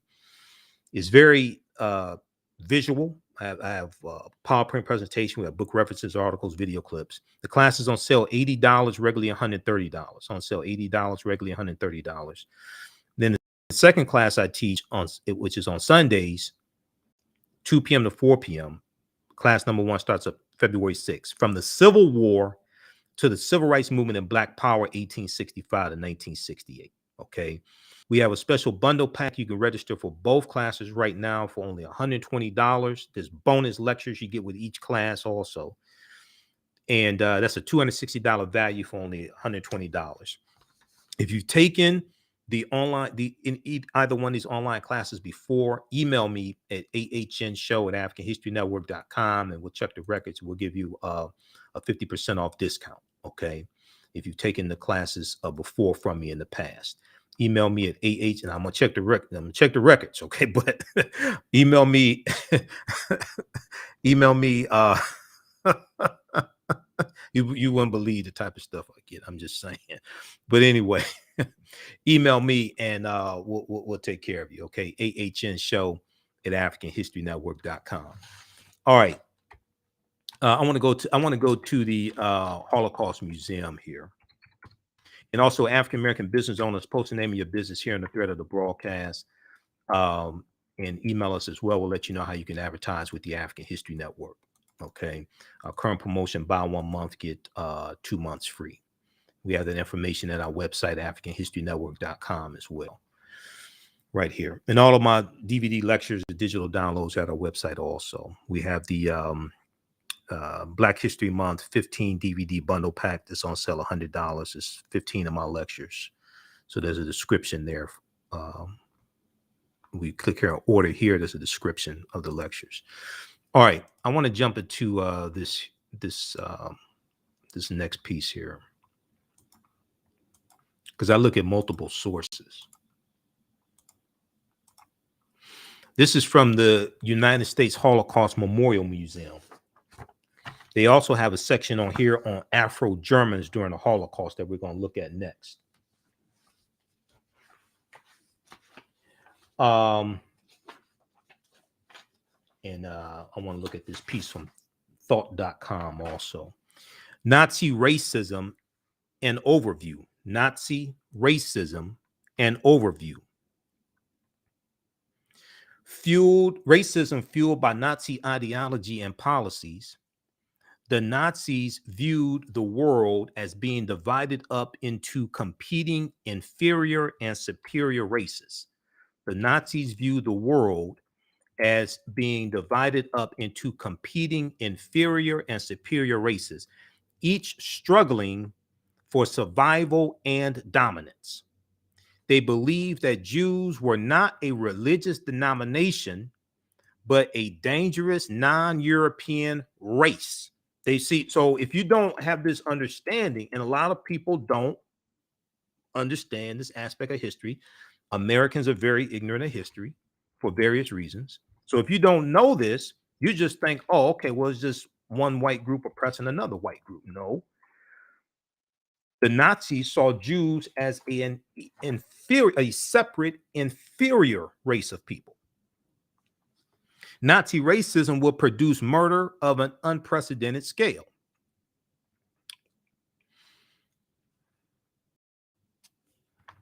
You could compare it to the Holocaust of Africa. Well, it was multiple nations over the course of 1441 to 1888 in Brazil, when slavery ends in Brazil, right about that, 1888.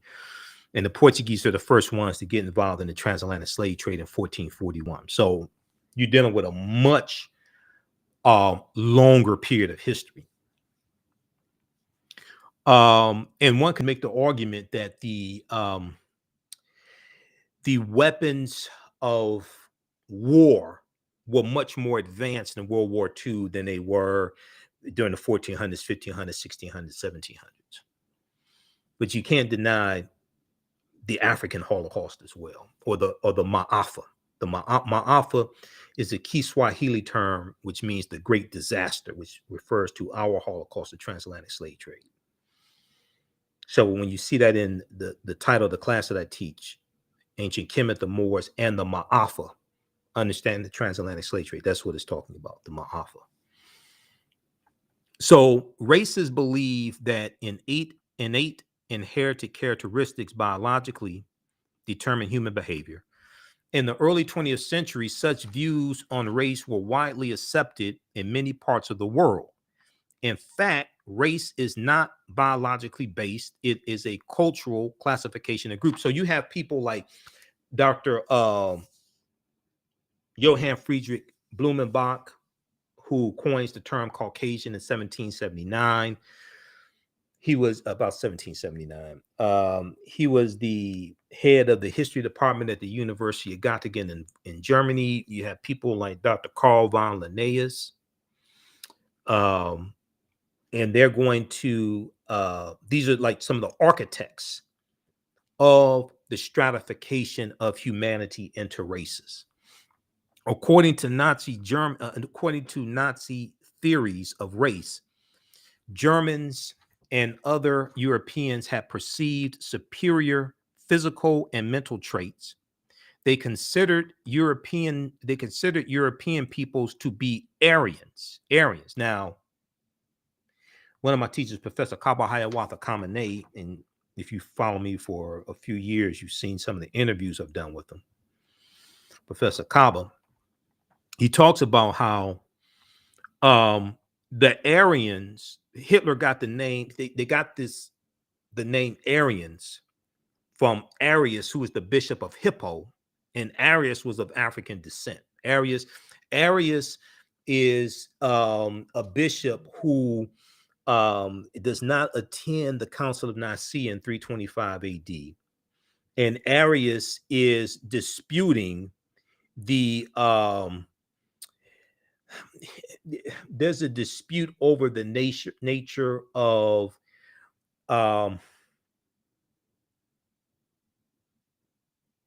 there's a dispute over using the term Jesus at that time is problematic because the letter J didn't exist until 1630 AD. So when you look at the letter J, if you look at the word Jesus in the dictionary, it takes you back to Yeshua. And also, it's a deep story, but you're dealing with Serapis Christos as well, which is that's a whole nother presentation. Okay, but anyway, Arius is one of the dissenters, and he finds out that he's going to be killed, so he doesn't show up to the Council of Nicaea. All right. The Arians are named after Arius, Arius, Bishop Arius of Hippo. Okay, that's a whole nother conversation. But anyway, okay, so they considered European peoples to be Aryans, descended from the ancient Indo-Europeans who settled throughout the European continent, as well as Iran and India. Racial anti-Semitism is the prejudice against or hatred of Jews based on false scientific theories. This aspect of racism was always an integral part of Nazism. So it goes through, there's some good information here. It goes through and talks about all this. This is the doctrine of racism. Okay. The doctrine of racism asserts that blood determines national ethnic identity. Just keep in mind, racism, as we deal with here on this show, racism is a system of advantage and privilege distributed based upon race, which comes out of the ideology of European white supremacy. Okay. And that's largely understanding racism from the historical context here in the US. It could be different in a different country. It depends. Within a racist framework, the value of a human being is not determined by his or her individuality, but instead by a membership in a so-called racial collective. All right, now,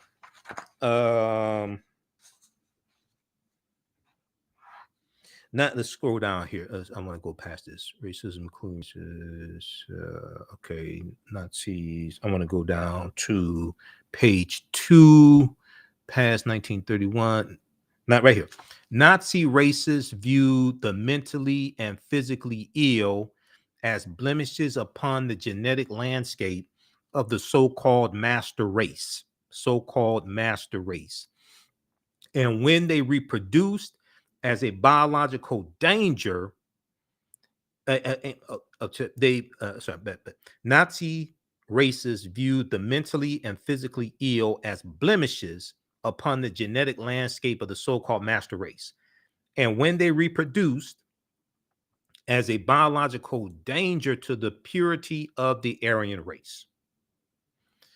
After careful planning and data collection during the last 6 months of 1939, German physicians began to murder disabled residents of institutions throughout Germany in an operation that they euphemistically called euthanasia. According to Nazi theories of race, Germans and other Northern Europeans were Aryans, a superior race. During World War II, Nazi physicians conducted bogus medical experiments seeking to identify physical evidence of Aryan superiority and non-Aryan inferiority. Despite killing countless non-Aryan prisoners in the course of these experiments, the Nazis could not find any evidence. For their theories of biological racial differences among human beings. Once in power, the Nazis implemented racial laws and policies that deprived Jews, Black people, people of African descent, Afro-Germans, and Roma, who were the gypsies, of their rights.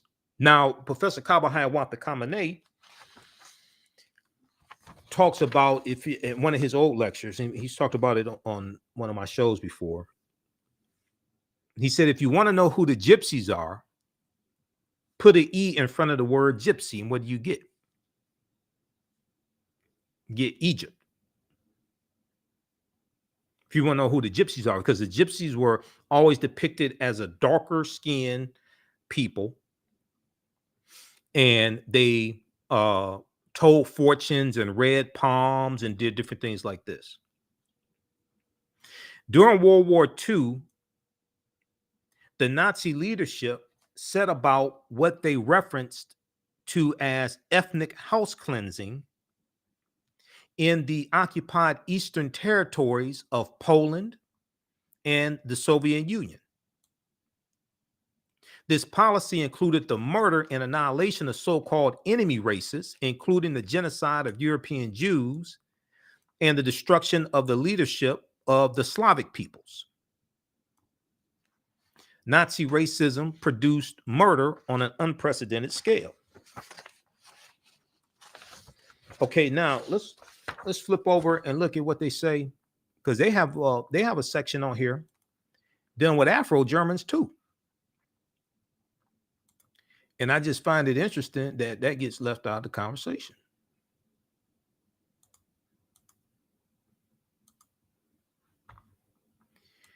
Let me pull this up here. Let's go to, okay, let's go to this one next. Dealing with the Afro-Germans. All right.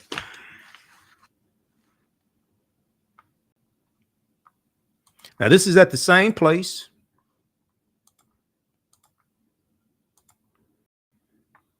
United States Holocaust Memorial Museum, encyclopedia.ushmm.org. Afro-Germans during the Holocaust. So you admit that there was some there. Because I can't tell by a lot of these conversations. The Nazi German regime did not have an organized program to eliminate African Germans. However, the regime discriminated against and persecuted them. Some Black people in Germany and German occupied territories were isolated. An unknown number were sterilized, incarcerated, or murdered. So you admit it. Because once again, International Remembrance Day of the Holocaust, January 27th, and the reason why it's on January 27th is because that's when Auschwitz, the death camp, the labor camp Auschwitz, that's when the Soviets liberated the prisoners of Auschwitz, January 27, 1945. That's why it's on the International Holocaust Remembrance Day is on January 27th. Okay. If you look at this piece here from history.com, Auschwitz is liberated.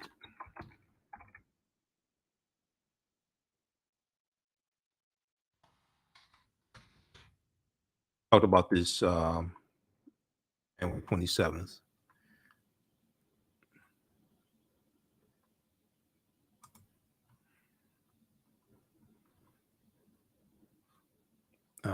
Can we get that piece up? Okay. Well, hold on. Where is that?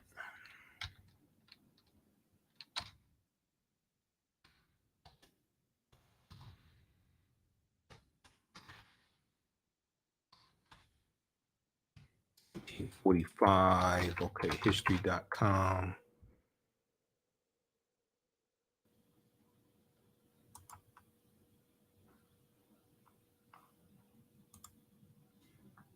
All right, I'll pull that up in just a second here.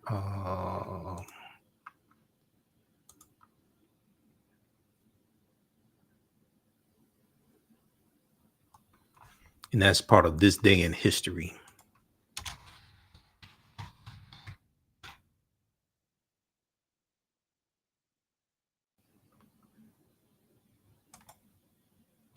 Okay, right here. Okay, January 27th, 1945. This day in history, history.com. Because I get emails from different news sources all day long. So the This Day in History comes in from the History Channel around 6 a.m.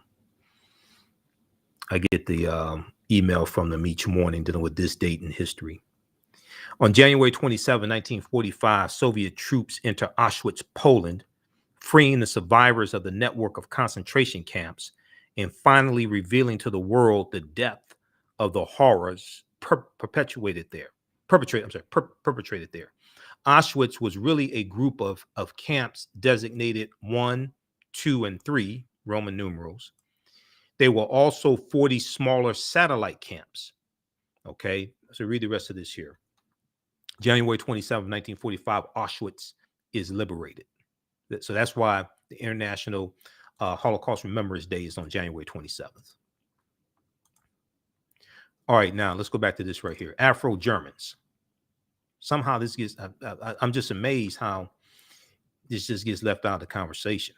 And it's right here at the Holocaust Museum's website. So it's like, okay, so you know about this.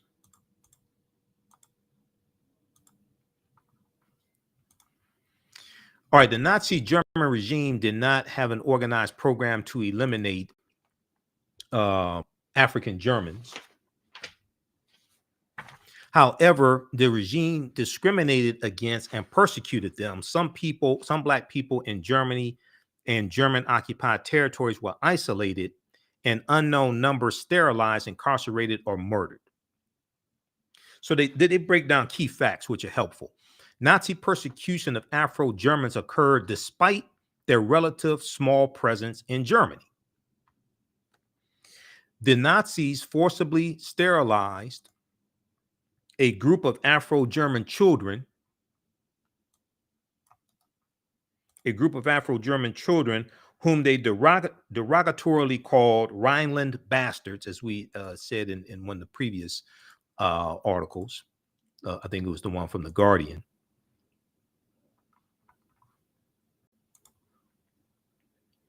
Most of these children were the progeny of French colonial troops from Africa that were stationed in the Rhineland region after World War I.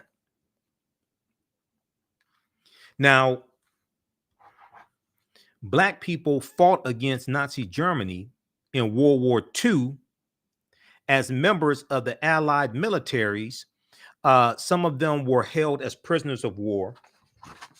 A lot of them were mistreated also as prisoners of war. So then it goes through and it talks about Afro-German children in the Rhineland. It talks about Nazi persecution of Afro-Germans. It talks about African Americans under the Nazis. Then it has a section, African Americans interned as American citizens. All this is here. So how is it this doesn't come up in these conversations? All this is here. Valletta Snow, jazz musician Valletta Snow. In the 1930s, famous Tennessee jazz musician Valletta Snow was known as Little Louie, okay, named after Louis Armstrong, because her talent with the trumpet rivaled the legendary Louis Armstrong. She performed around the world, but it was a tour of Europe that would haunt her for the rest of her life. While in German-occupied Denmark, Valletta Snow is said to have been arrested and imprisoned in Copenhagen. It is still unclear why she was arrested or what was done to her while she was held, but her release in May of 1942, but after her release in May of 1942, in a May 1942 prisoner exchange, Valletta Snow never recovered emotionally. She continued to perform in the United States, but never regained her former success. She died in 1956 at the age of 51. So let's just look at this briefly here. So Afro-German children in the Rhineland following World War I, the victorious Allies occupied the Rhineland in West Germany. The use of French colonial troops, some of whom were black, in these occupation forces heightened anti-black racism in Germany.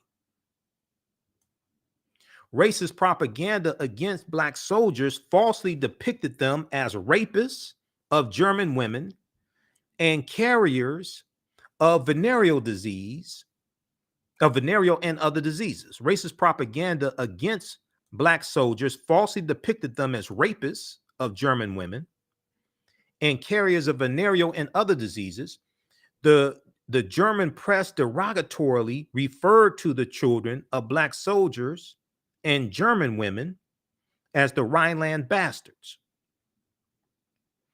The Nazis viewed Afro-Germans, children with one African parent and one German parent, Afro-Germans. The Nazis viewed Afro-Germans as a threat to the purity of the German race. In his 1925 autobiography, Mein Kampf, which means My Struggle, Adolf Hitler charged that the Jews had brought the Negroes into the Rhineland with the clear aim of ruining the hated white race by the necessarily resulting bastardization. Okay. Now, Nazi persecution of Afro-Germans. Once again, I want people to understand this isn't like this isn't Dr. John Henrik Clark or Dr. Leonard Jeffries or Dr. Yosef Ben Yakinen saying this. This is at the United States Holocaust Memorial Museum. This is their website. And they've got the information there dealing with the Afro-Germans. So the question that we have to ask is, well, if you notice, how is it that this gets left out of the conversation?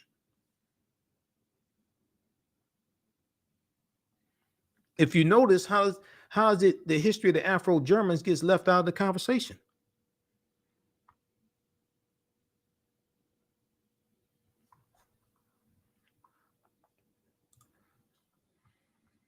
Okay, so let's continue.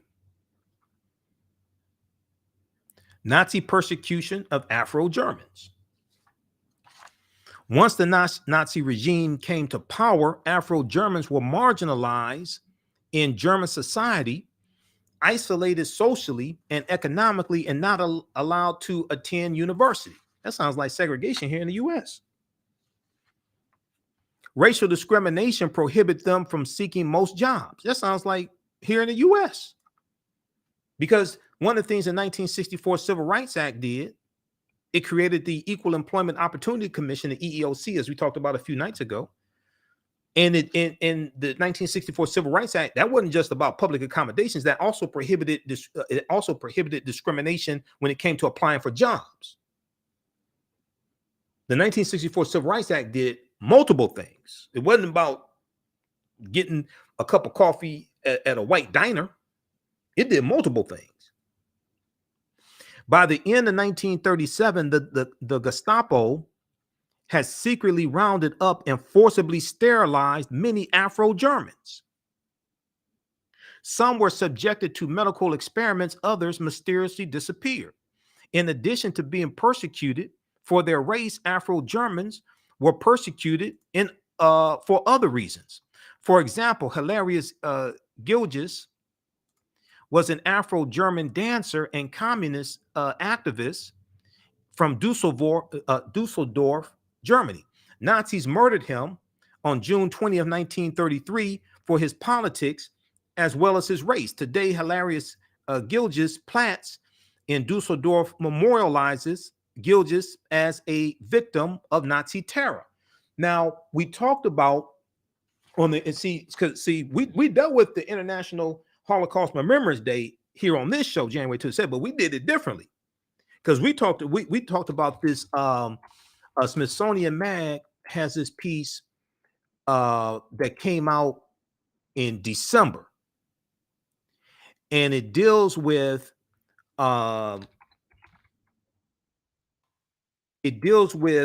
two Afro-Germans that there's some bricks that were this right here. New memorial in Berlin honors the Holocaust overlooked Black victims. This one right here, we talked about this January 27th. SmithsonianMag.com, which is the official website of the Smithsonian Institute. This Olivia Gershon wrote this article. This is from December 3rd, 2021. New memorials in Berlin honor the Holocaust overlooked Black victims. 2 brass stumbling stones are among the first to memorialize the Afro-German people murdered by the Nazis.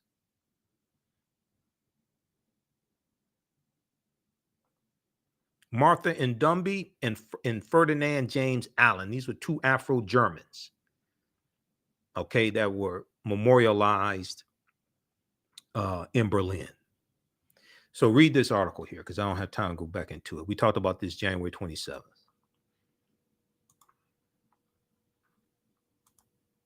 Okay, let's go back to this here. Right here, Afro-Germans, right here. Okay.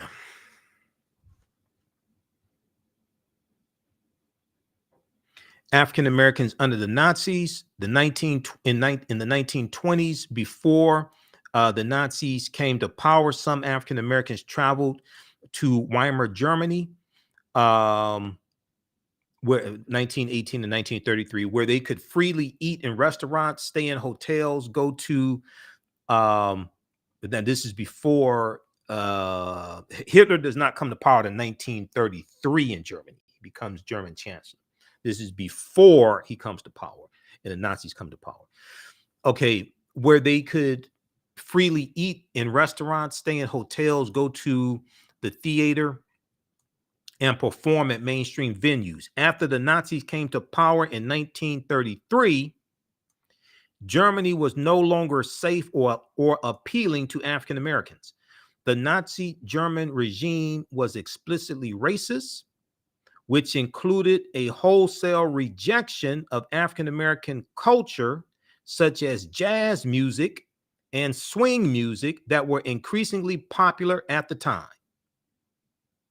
Okay, so read the rest of this here because we're way over time, but this is an important topic.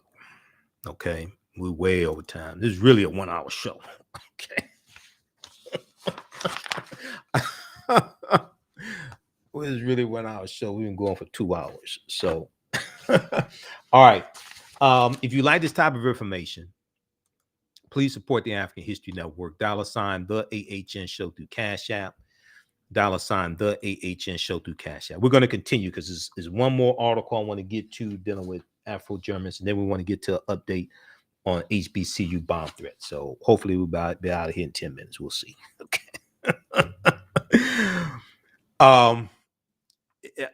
You can support the African History Network. $ the AHN Show through Cash App, and then also through PayPal, paypal.me/the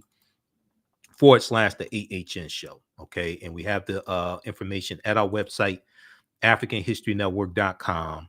AfricanHistoryNetwork.com. We have the links and all that information. So when you scroll down the website, we have the link to PayPal. Now, once again, so people who may be new here may not know this. Okay.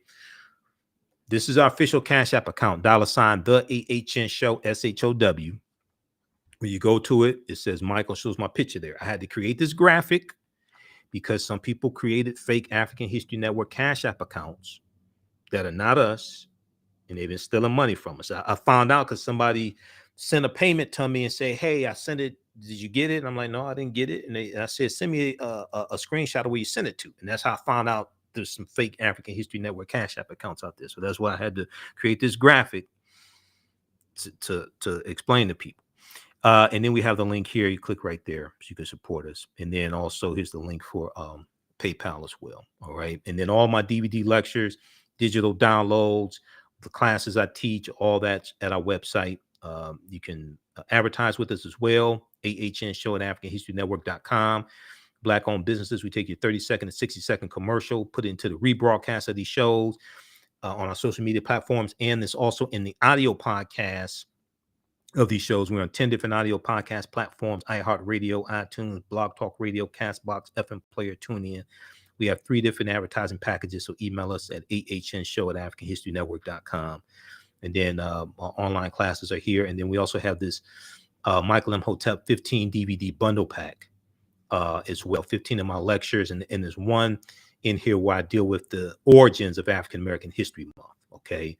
When you click right here, order here, it takes you to the next page and it goes through and shows you all the lectures that are in this bundle. These are all presentations that I've done. Okay. I have like about, I think 45 of my lectures on DVD, something like that. Okay. I have 3 of my presentations dealing with the film Black Panther. This one right here, Breaking the Chains, Why We Celebrate Black History Month, deals with the origins of Black History Month. Dr. Carter G. Woodson, Association for the Study of Negro Life and History, ASALH. We deal with, was John Hanson really black president? No, he wasn't. We go through, break all that stuff down. There were 2 John Hansons. I even wrote an article about it because I write articles as well. So this one here this is about a 3-hour presentation, gets deep into the history. We've got this one here, The Distortion of the Legacy of Dr. Martin Luther King Jr., the Revolutionary, will not be televised on the television. So we deal with the Revolutionary Dr. King. This is a double lecture I did with my friend, Dr. David Imhotep, who wrote the book, The First Americans Were Africans, Documented Evidence. We did this lecture here in Detroit. This one here deals with the origins of the Star Spangled Banner, Francis Scott Key, 1814, during the War of 1812, and also the Pledge of Allegiance, written August 1892 by Francis Bellamy, who was a socialist Methodist minister. And then I tie all this to Colin Kaepernick's protest and deal with what Colin Kaepernick's protest was all about. Great African Women in History, The Mothers of Civilization. You can get the version. It's actually 4 hours. It's a 2 DVD set. I deal with some well-known and not so well-known African women in our history from all different time periods. Also, this one right here, a lot of people don't like the title or don't like the cover or the picture of Trump, but once they see the lecture, they realize, damn, I didn't know it was that deep. African American resistance in the era of Donald Trump, voter suppression, reparations, and how elections have consequences. If we knew this information, now this is stuff I was talking about on my show in 2016 leading up to the presidential election, because I was doing nationally syndicated radio. 2016, I was doing my show. I was guest hosting for Roland Martin on the Roland Martin Show, nationally syndicated radio. And this is stuff I was warning people about. If we knew this information in 2016, we would have stopped Trump. We would have found those 78,000 votes and 10,704 votes here in Michigan, because Trump won Michigan by 10,704 votes. He won by 0.2 of a percentage point. Then also this one here, Ancient Kemet, The Winter Solstice and the History of Christmas, that deals with a lot of pre-Christian origins of Christmas. And it deals with even the origins of Christmas after Christianity comes into existence. Okay, so these are some of the, you can buy these individually or in the bundle pack, $100. But these are some of the 15 lectures that are in the Michael Imhotep Black History Month bundle pack. Okay, so we'll post the link here. It's at our website, AfricanHistoryNetwork.com.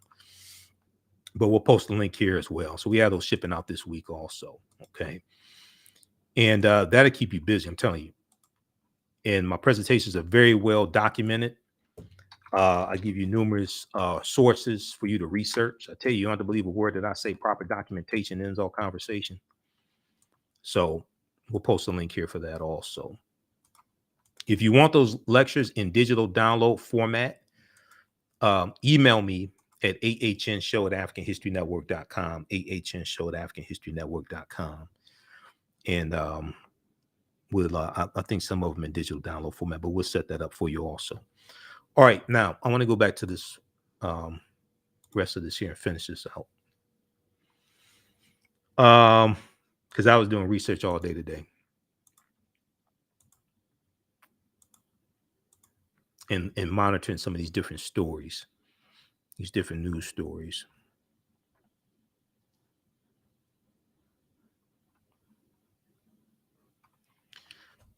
This article right here from thought.com, thoughtco.com, I should say. Learn more about Black history in Germany. Afro-Deutsch date back to the 1700s. Learn more about Black history and Germany. Afro-Deutsch and Germany. Okay, Afro-Deutsch and Germany. Let me pull this back up here. All right.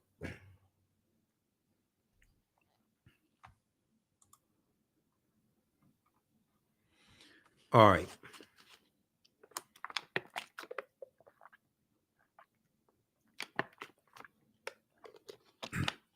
Queen L said, when does the African descendant get reparations? When we learn how to start making legal arguments for reparations, because most of these arguments are not legal arguments. And we should be making legal arguments based upon Article 1, Section 9, Clause 1 of the U.S. Constitution, which is why the international transatlantic slave trade was outlawed March 2nd, 1807, when Congress passed the law and it went into effect January 1st, 1808, as stipulated in Article 1, Section 9, Clause 1 of the U.S. Constitution. In one of the biggest U.S. Supreme Court cases, the U.S. Supreme Court case of the Amistad slave ship of 1841, backs up your legal argument.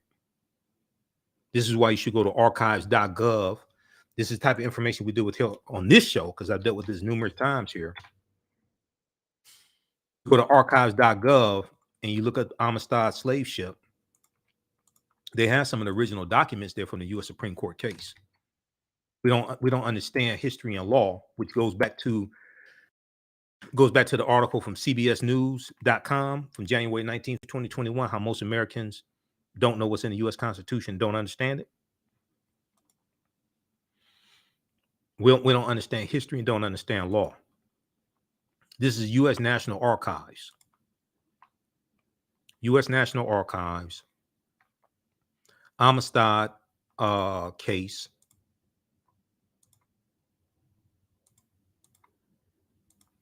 Let's go back to this. Hold on.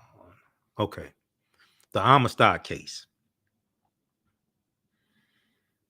Now, this is U.S. National Archives telling you this. February 1839, Portuguese slave hunters abducted a large group of Africans in Sierra Leone and shipped them to Havana, Cuba, a center for the slave trade. What's the next sentence? The abduction violated all the treaties in existence. Treaties are law. And treaties are international law. European nations entered into international treaties. The U.S. entered into it in 1808, Great Britain 1807, to abolish the international transatlantic slave trade.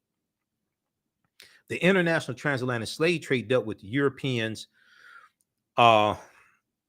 going into Africa and selling and taking Africans into the colonies, okay, and selling them. Now, it was still legal in most of those countries. It was still legal to own slaves within the country and sell them within the country, just like here in the U.S.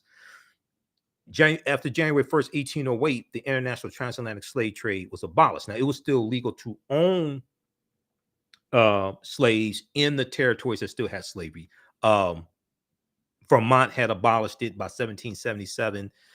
Massachusetts had abolished it by 1780. Okay. In 1787, when the Constitution is drafted and signed at the Philadelphia Convention, 5 states have already abolished slavery. They either abolished the international transatlantic slave trade or they abolished it altogether. Okay. A lot of people don't know this. This is why you have to study chronology of history.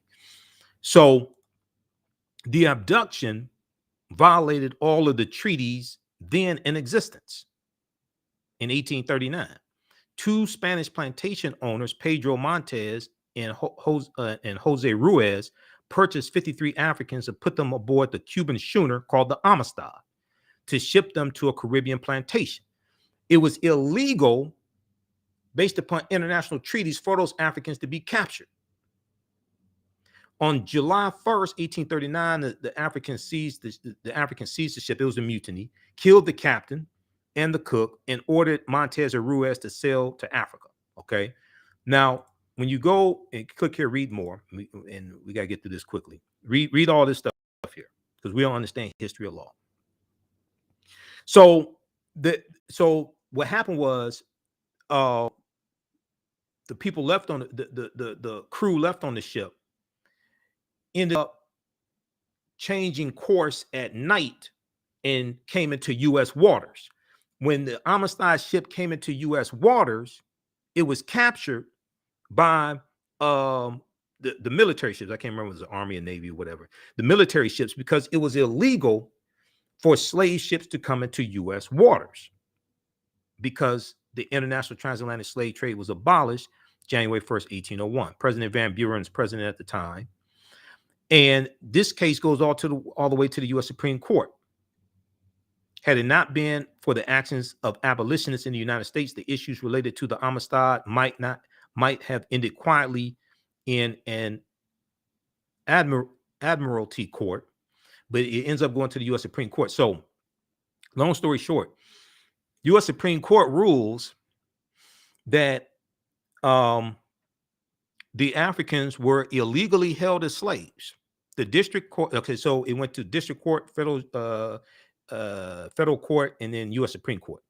John Quincy Adams, former sixth president of the United States, was their defense attorney, John Quincy Adams. So what the Supreme Court decided in favor of the Africans, Joseph Q, all them, people have seen the movie Amistad from around 1997, something like that, and they remember Joseph Q saying, "Give us free." But most people watching the movie don't understand what they're seeing and don't understand why those Africans were set free. The U.S. Supreme Court decided in favor of the Africans, stating that they were free individuals kidnapped and transported illegally. They had never been slaves. The reason why is because the international transatlantic slave trade was illegal in the U.S. Other European nations entered into the treaties, but it was illegal into the U.S. So it was illegal for that ship to come into the U.S. in the first place. So what that means, based upon law, federal law and international treaties, is that all the Africans that came into the U.S. from January 1st, 1808 through July of 1860, when the Clotilda came into Alabama, which is the last known slave ship, all that is illegal based upon federal law. All that, all those Africans that were brought in to the U.S. based upon U.S. Supreme Court has ruled on this. And this goes back to the U.S. Constitution. Article 6 of the U.S. Constitution tells you that the U.S. Constitution is the supreme law of the land, and all the treaties, all the previous treaties, and all the subsequent treaties are the supreme law of the land. U.S. Supreme Court ruled that it was illegal for those Africans to come into the U.S. waters because it violated the law passed by Congress March 2nd, 1807 that abolished the international transatlantic slave trade. So instead of us making legal arguments for reparations, and the U.S. Supreme Court has already ruled on this. This is archives.gov. This is the U.S. National Archives website. They have some of the original court documents here. Instead of us making legal arguments for reparations, some of us are making nonsensical arguments for reparations that are not based in law. Saying our ancestors worked for free for 246 years and didn't get paid. What law? Now, this may go outside the circumference of some people's awareness. Just because you disagree with it, don't like it, it does not mean, just because you disagree with it or don't like it doesn't mean it's not true. It just means you have to do some research to understand what I'm talking about. When you go to lawmakers, you don't go to argue morality. We know slavery was morally wrong. We know it was wrong to enslave them, capture them, rape them, sell them, work them for free. There were at least 262 skills, trades, and crafts that Africans had in this country from 1619 to 1865. We were skilled trades. And these are things I teach in my online classes. We know it's morally wrong. But when you go to lawmakers, like in the House of Representatives or U.S. Senate, lawmakers write laws. The foundational laws in this country are the U.S. Constitution. You don't go to lawmakers to argue morality. If you want to argue morality, you should go to church. The foundational laws in this country is the U.S. Constitution and treaties.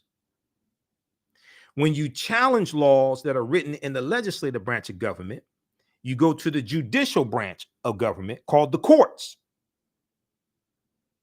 And the courts, federal court, federal appeals court, U.S. Supreme Court, can strike down laws passed by the legislative branch of government or uphold laws passed by the legislative branch of government, and for that matter, from the executive branch of government in the form of executive orders. The judicial branch of the federal government can uphold or strike down laws based upon whether they are constitutional or unconstitutional, which means if it's constitutional, it means it falls in line within the U.S. Constitution. If it's unconstitutional, it means it violates the Constitution, which once again tells you that the Constitution is the foundation of laws in the country. The Constitution and the treaties. So instead of us making legal arguments for reparations, rooted in law, especially the Constitution, and also Black Freedmen Indian treaties of 1866. Those are treaties also. We make nonsensical arguments for reparations. Like our ancestors worked for free for 246 years. Let me ask you a question. Who's actually studied the history of slavery in this country? What law are you citing that slaves were supposed to be paid? Who's actually studied the history of slavery in this country? Yes, it was morally wrong. We know that. When you go to lawmakers, you don't go to argue morality, you go to argue law. Because when laws get challenged, they get challenged in the judicial branch of the federal government. So you can believe what you want. It's just like a lot of people want to throw these numbers out. Oh, you owe us $20 trillion. You owe us $30 trillion. You owe us $14 trillion. Okay. It ain't how much you think that you're owed that matters. What matters is how much you can actually collect. You can come up with whatever number you want to. What matters is how much you can collect. But we're not making legal arguments and actually understand the process, because it takes 218 votes to get a bill passed in the House of Representatives. Last time I checked HR 40, it had 190 co-sponsors. They were all Democrats. No Republicans support reparations in the House or the Senate. How the hell are you going to get that passed? I'm all for reparations. I'm all for repairing the damage of 246 years of slavery, decades of Jim Crow segregation, redlining, things like this. I'm all for repairing the damage. You first have to critically analyze the damage that was done. And to properly analyze, to properly repair the damage, you first have to understand who African people were and what African people had before they were put into that institution of slavery and stripped of our history, language, names, spiritual systems, culture, folklore, mores, all of that. See, that's a different conversation. If you start with African people already enslaved and largely stripped of a lot of that, you already come into the conversation way behind. The root concept of reparations is repairing the damage that was done of it could, whatever it is. Repairing the damage, making you whole again, restoring you to a state before the damage was done, making you whole again. Well, you first got to analyze who African people were and what we had before the damage was done to try to repair the damage. So cash payments can be part of a comprehensive reparations package, repairing the damage. You first have to systematically analyze the damage that was done and how pervasive it was. That's why the laws have to be changed. And the best thing to do is look at the conditions of African people here in this country now. Look at the racial disparities. Our houses are valued at $156 billion, less than comparable white homes. You look at the study from CBS News that with all the stuff we deal with here on this show, because a lot of that superfluous nonsense we don't deal with, who slept with who and all that stuff. I don't have time for that. That's not the type of research I do. If you look at this piece here from CBS, and I did a whole video on this. U.S. economy has lost $16 trillion U.S. economy lost $16 trillion in 20 years.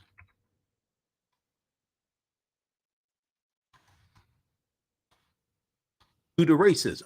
This is from CBS News had this article, September 2020. I did a whole presentation on this, whole video on this. It's here on Facebook and YouTube. If we go through, look at this. See, I'm a researcher. My degree is in business administration with a major in marketing. I graduated in 1994 from Wayne State University. I started studying history in 1992. I've been studying history for 30 years. Actually, really started in 1990, but anyway. So I'm not just a historian, but my degree's in business. In business school, we're taught how to understand how systems work. We're taught how to analyze systems. We're taught how to lay out plans and strategies and execute them. And one of the things business school teaches you is how to solve problems. Racism has cost the U.S. $16 trillion. I also used to teach entrepreneurship as well, and did business consulting for 7 years.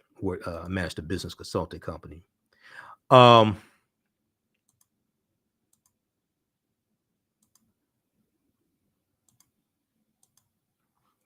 Okay, this is from September 23rd, 2020. This was a study by Citigroup Bank. America could have been $16 trillion richer if not for inequities in education, housing, wages, and business investment between Black and white Americans. Over the past 20 years, new research concludes. The study released this week in September 2020 by Citigroup Bank is the latest in a body of research that attempts to quantify the economic impact of systemic racism. So you're dealing with laws and policies. Politics is the legal distribution of scarce wealth, upon resources, and the writing of laws, statutes, ordinances, amendments, and treaties, their adoption, interpretation, and enforcement. Racism is a system of advantage and privilege distributed based upon race that comes out of the ideology of European white supremacy for the purpose of preserving genetic white survival. Racism occurs when one race of people control the majority of the wealth, power, resources, benefits, privileges, land, access to education, access to opportunity, and they use that to marginalize, subordinate, and do harm to another race of people. Citigroup arrived at its $16 trillion figure after estimating Black workers lost $113 billion in potential wages over the past 2 decades because they could not get a college degree. So you do it. So when you study this, see, now you're dealing with the harm that laws and policies continue to do to African Americans. So part of repairing the damage is to analyze the laws and policies that have been put in place, how they continue to harm us, and changing the laws and policies. Just cash payments alone is not going to do it, because after we spend the money, guess what? Those laws and policies are still being in place that maldistributed wealth, power, and resources in the first place. So you're going to be right back where you started from. I mean, if you study spending habits of African Americans, it's pretty safe to assume if we got $1 million a day, white people have it all back by this time next week. And what you would have done is stimulated their economy, but the laws and policies are still in place, still harming you. So cash payments can be part of an overall comprehensive reparations package. And as Robin Ruth Simmons has said, and we interviewed her here on this show, Robin Ruth Simmons, who spearheaded the reparations effort in Illinois,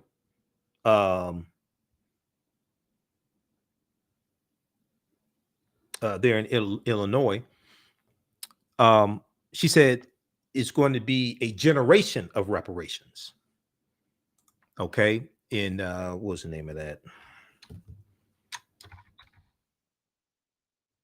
It was Eastland, Illinois, or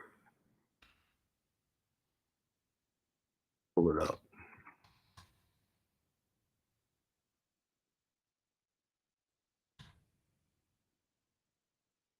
Evanston, Illinois. Yeah, Evanston, Illinois. I interviewed her here on the show. Evanston, Illinois. And that the reparations program that they had dealt with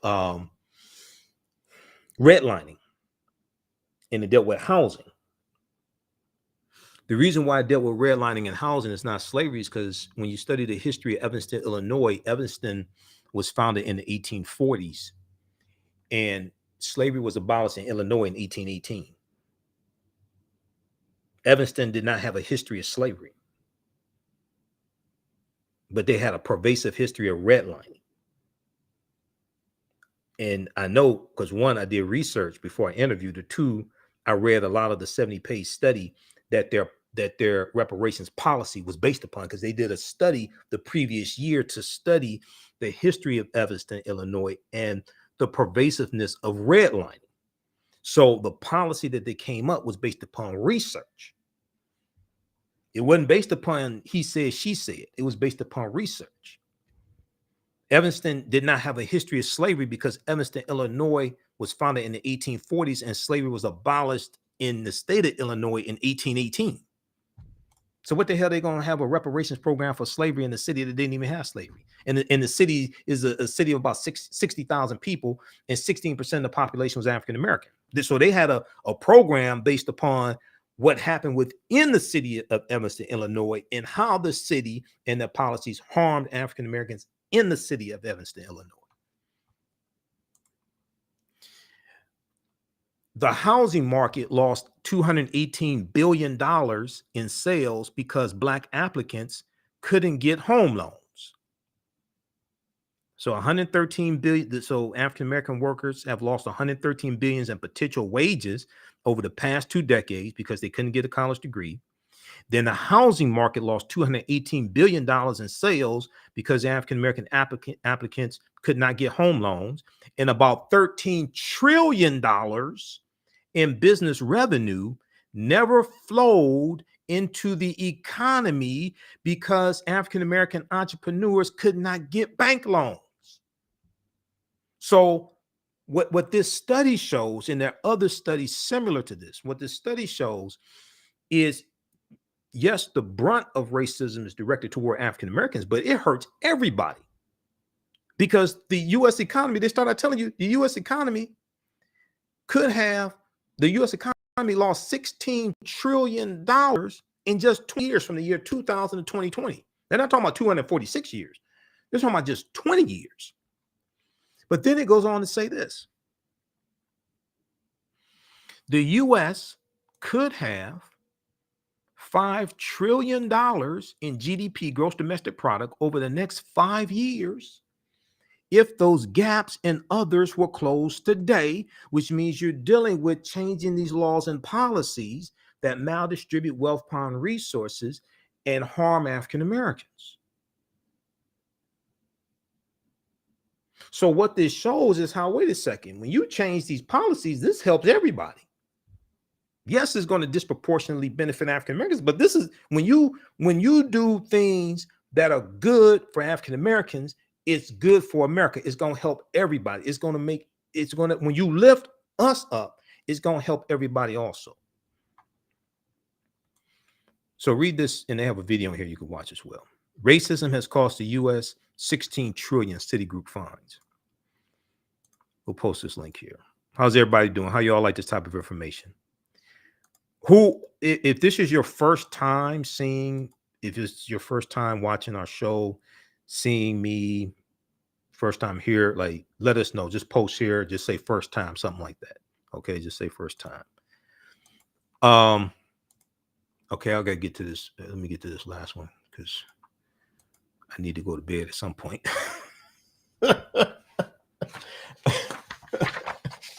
We'll be back tomorrow.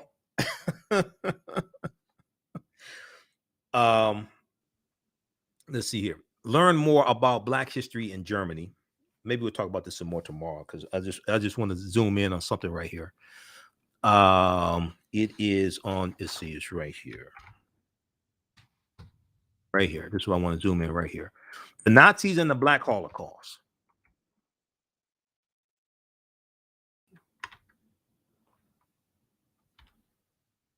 Nazis and the Black Holocaust. When Adolf Hitler came to power in 1932, it was actually 1933, 32, 33.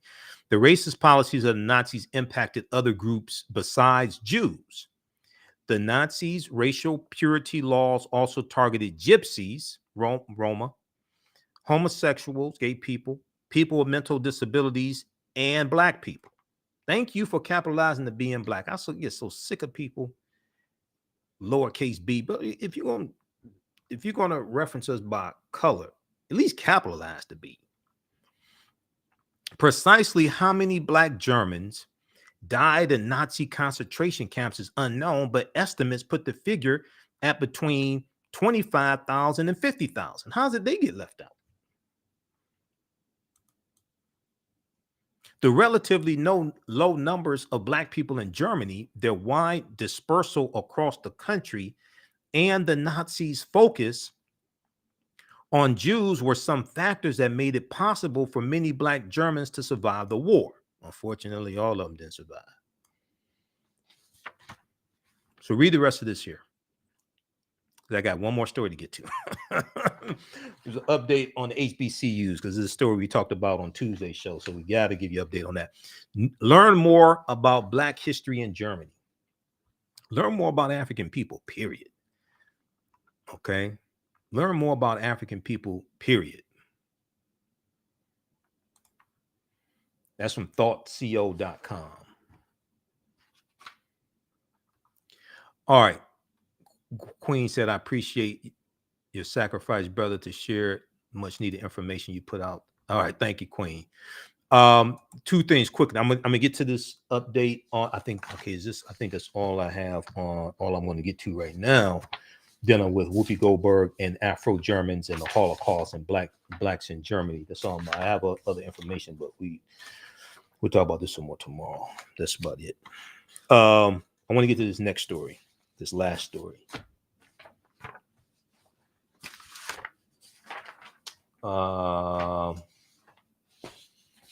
Yeah, because we'll talk more about TheAHNShow tomorrow. Okay.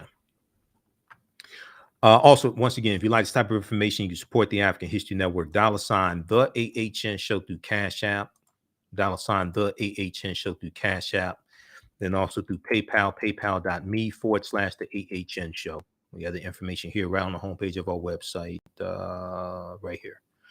And we have the link for Cash App, all that. This is our official Cash App account.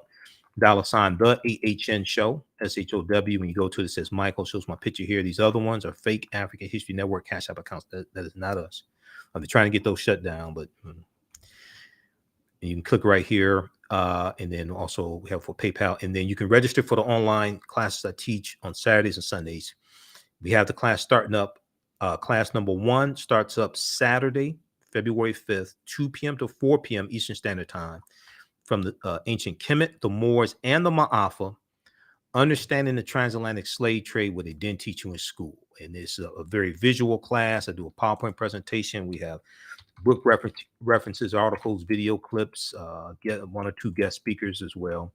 There's bonus content. As soon as you register, there's bonus content you can watch. You're going to get 15 bonus lectures in digital format of mine. The Black History Month 15 DVD bundle pack. You're going to get that from me. It's going to be in digital format. So you get this, click right here, register here. You can register for it. You can watch around the world. You can use this information with your children as well. I would say the information is PG-13. And then also the second class that I teach, this starts up Sunday, February 6, 2022, 2 p.m. to 4 p.m.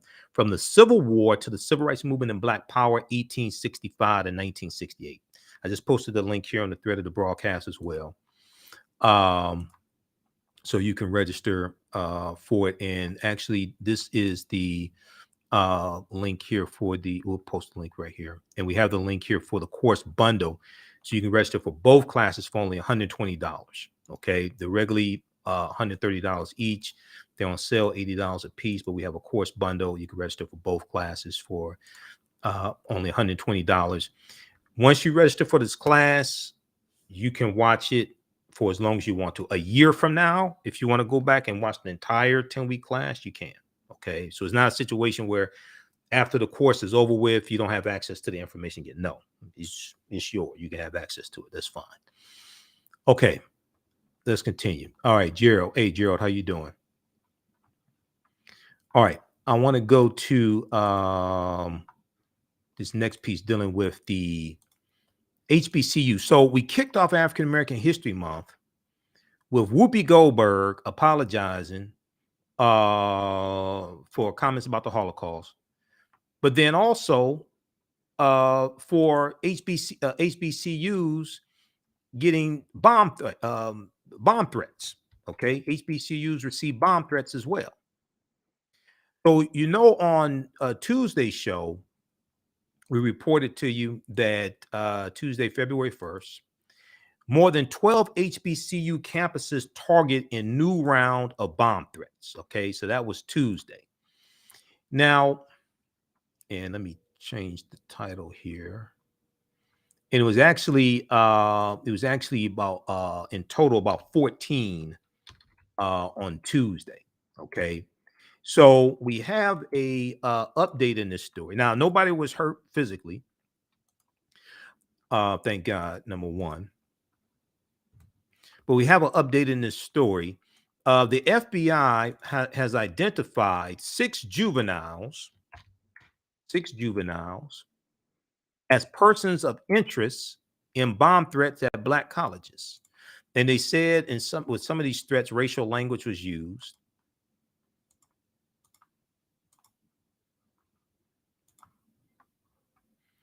And let's go to this. Let's change that title there. Just 1 second here, because I don't have my board operator. We're only on 9:10 a.m. the Superstation WFDF here in Detroit for 1 hour. So I don't have my board operator, Shakita or Jalen, after the first hour. So I had to do everything myself. All right, so here we go. All right.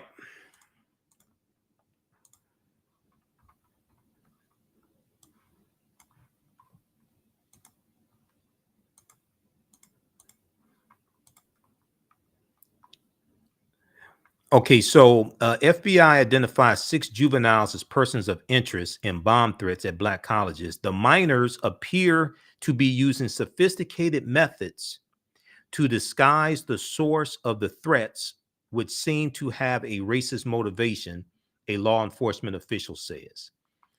And a lot of people were saying, okay, so why is this happening on like the first day of African American History Month? Because some people thought, like right from the beginning, it was racially motivated because of the timing of it. All right. And there's a segment from MSNBC I want to go to here in just a second as well.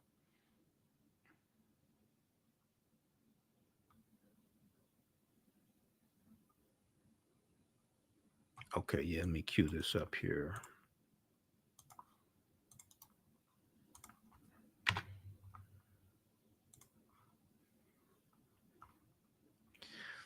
Okay, so six tech-savvy juveniles have been identified as persons of interest by the FBI. Hold on.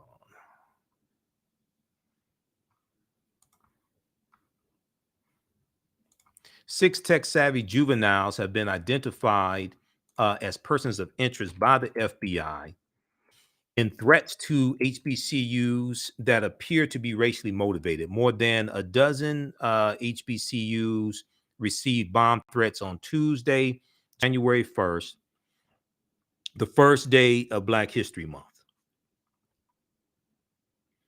A law enforcement official says the FBI has identified six persons of interest around the country, all juveniles, who are suspected of making threats.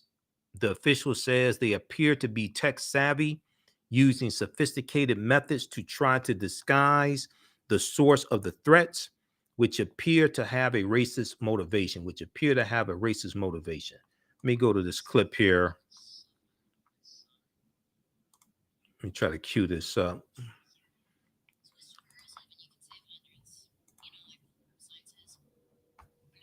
What are we learning on this? Well, a senior law enforcement official is telling us that the FBI has identified six persons of interest in this matter. They're all juveniles. They're all very tech savvy, and they've been disguising how they are making these calls more than 20 now over the past month or so to HBCUs across the country. And they appear to have a racist motive, this official is saying, which perhaps is obvious because a lot of these calls happened yesterday and the day before on the eve and at the start of Black History Month. Again, they're persons of interest. They're not suspects yet, so it's unclear how far the case against them or how if there's going to be an arrest anytime soon. This is still developing. But I can tell you from talking to a lot of students and administrators at these schools yesterday, they are going to be pleased to see that the FBI is making some progress. There's a lot of concern that they want to see the federal government step up and try to solve this problem. To some, it's been a distraction, but it's also a huge threat. Some see it as an act of domestic terrorism because these threats have only targeted HBCUs right at the start of Black History Month. Yasmin? Ron Allen for us. Thank you, Ron, for bringing that to us. Okay, so that was Yasmin Vasudian. I think she was sitting in for Craig Melvin today. That was Ron Allen reporting for MSNBC and NBC News. I think Yasmin was sitting in for, I think she's sitting in for Craig Melvin today.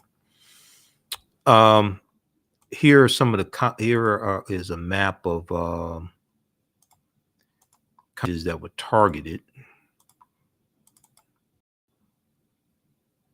Let's pull this up here, pull this graphic up.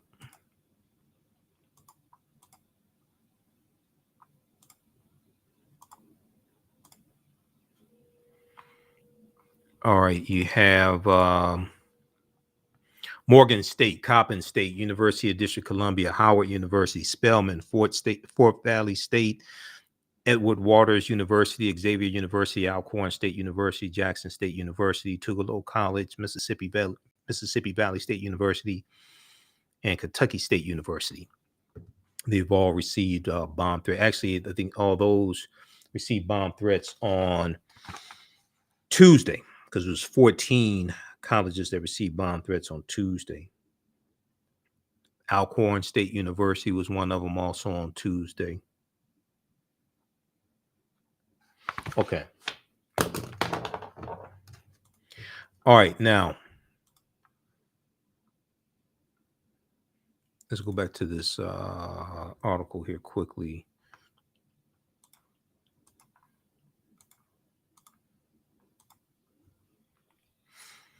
So Howard University was among the first to issue a shelter-in-place order early Tuesday, just a day after the school and several other HBCUs received similar threats.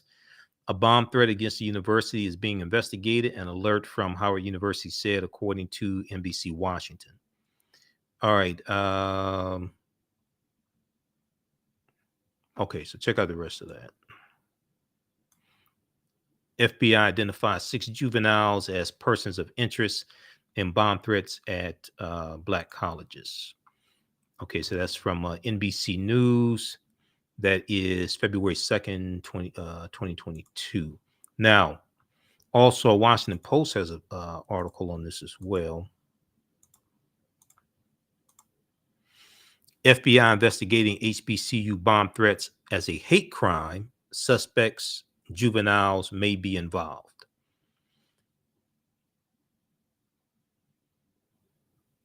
Okay, the FBI is investigating a recent wave of bomb threats to HBCUs as a hate crime. Now, the standard for federal hate crimes is pretty high, but we'll see what type of evidence comes out. And they have identified as many as 6 people, all juveniles, who investigators suspect were involved. Officials familiar with the matter said no one has been publicly charged in connection with the threats, and the officials stressed that the investigation is still active. Because of what the callers making the threat said, and because of the institution targeted, the FBI is exploring. Hold on. Because of what the callers making the threat said, and because of the institution targeted, the FBI is exploring the threats as being motivated by racial or ethnic hatred one official said. The official spoke on the condition of anonymity to describe the ongoing investigation. FBI officials said in a statement on Wednesday, February 2nd, that the investigation, which was being led by its joint terrorism task forces and involved more than 20 field offices across the country, was, quote, one of the highest priority for the Bureau, end quote. Although at this time no explosive devices have been found at any of the locations, the FBI takes all threats with the utmost seriousness, and we are committed to thoroughly and aggressively investigating these threats, the Bureau said. Okay, read the rest of this article here because we're way over time. FBI investigating HBCU bomb threats as hate crime. Suspects, juveniles may be involved. Okay. All right. So check that out. Be sure to if you have any questions, be sure to email us at TheAHNShow at AfricanHistoryNetwork.com. TheAHNShow at AfricanHistoryNetwork.com. Okay. And if you want to register for any of our classes, if you want to advertise with the African History Network also, you have an African American owned business, we can definitely help you. Email us at TheAHNShow at AfricanHistoryNetwork.com. And if you want me to do a presentation for your group or organization, African American History Month, Black History Month, Women's History Month, Juneteenth, anything like that, in person or virtually, email us as well. And you can also visit our website, AfricanHistoryNetwork.com. We have information there also. Okay. All right. Look, we're here Monday through Friday, 11 p.m. to midnight Eastern Standard Time, and Sundays, 9 p.m. to 11 p.m. Eastern Standard Time. Follow us on our Facebook fan page, The African History Network, The African History Network, and our YouTube channel, Michael Imhotep, IMHOTEP, and also on Instagram, Michael Imhotep on Instagram as well. Sign up for our email newsletter. Text the word Kemet, K-E-M-E-T, to 22828. We have the information on the website also, so you can get our newsletter. We have to get out of here. Remember, the African History Network. Thanks for staying with us. Thanks for watching. Share this broadcast. Hopefully, you learned a lot. I do research, and you know, like I said before at the beginning of the show, I'm on the radio 5-6 days a week. I don't get paid to do radio. So when you support us, when you donate, when you register for our classes, buy our lectures, things like this helps keep us on the air. Because I do this full time. When you advertise with us, all that helps support us. I'll be back on Roland Martin Unfiltered on Friday. I'm usually a panelist each Friday, 6 p.m. to 8 p.m. Download the Black Star Media app. You can watch Roland Martin Unfiltered or on Facebook and YouTube. Follow Roland on Facebook and YouTube, Roland Martin on Facebook and YouTube. Download the Black Star Media app, which is his new media app. And he has new shows launching. So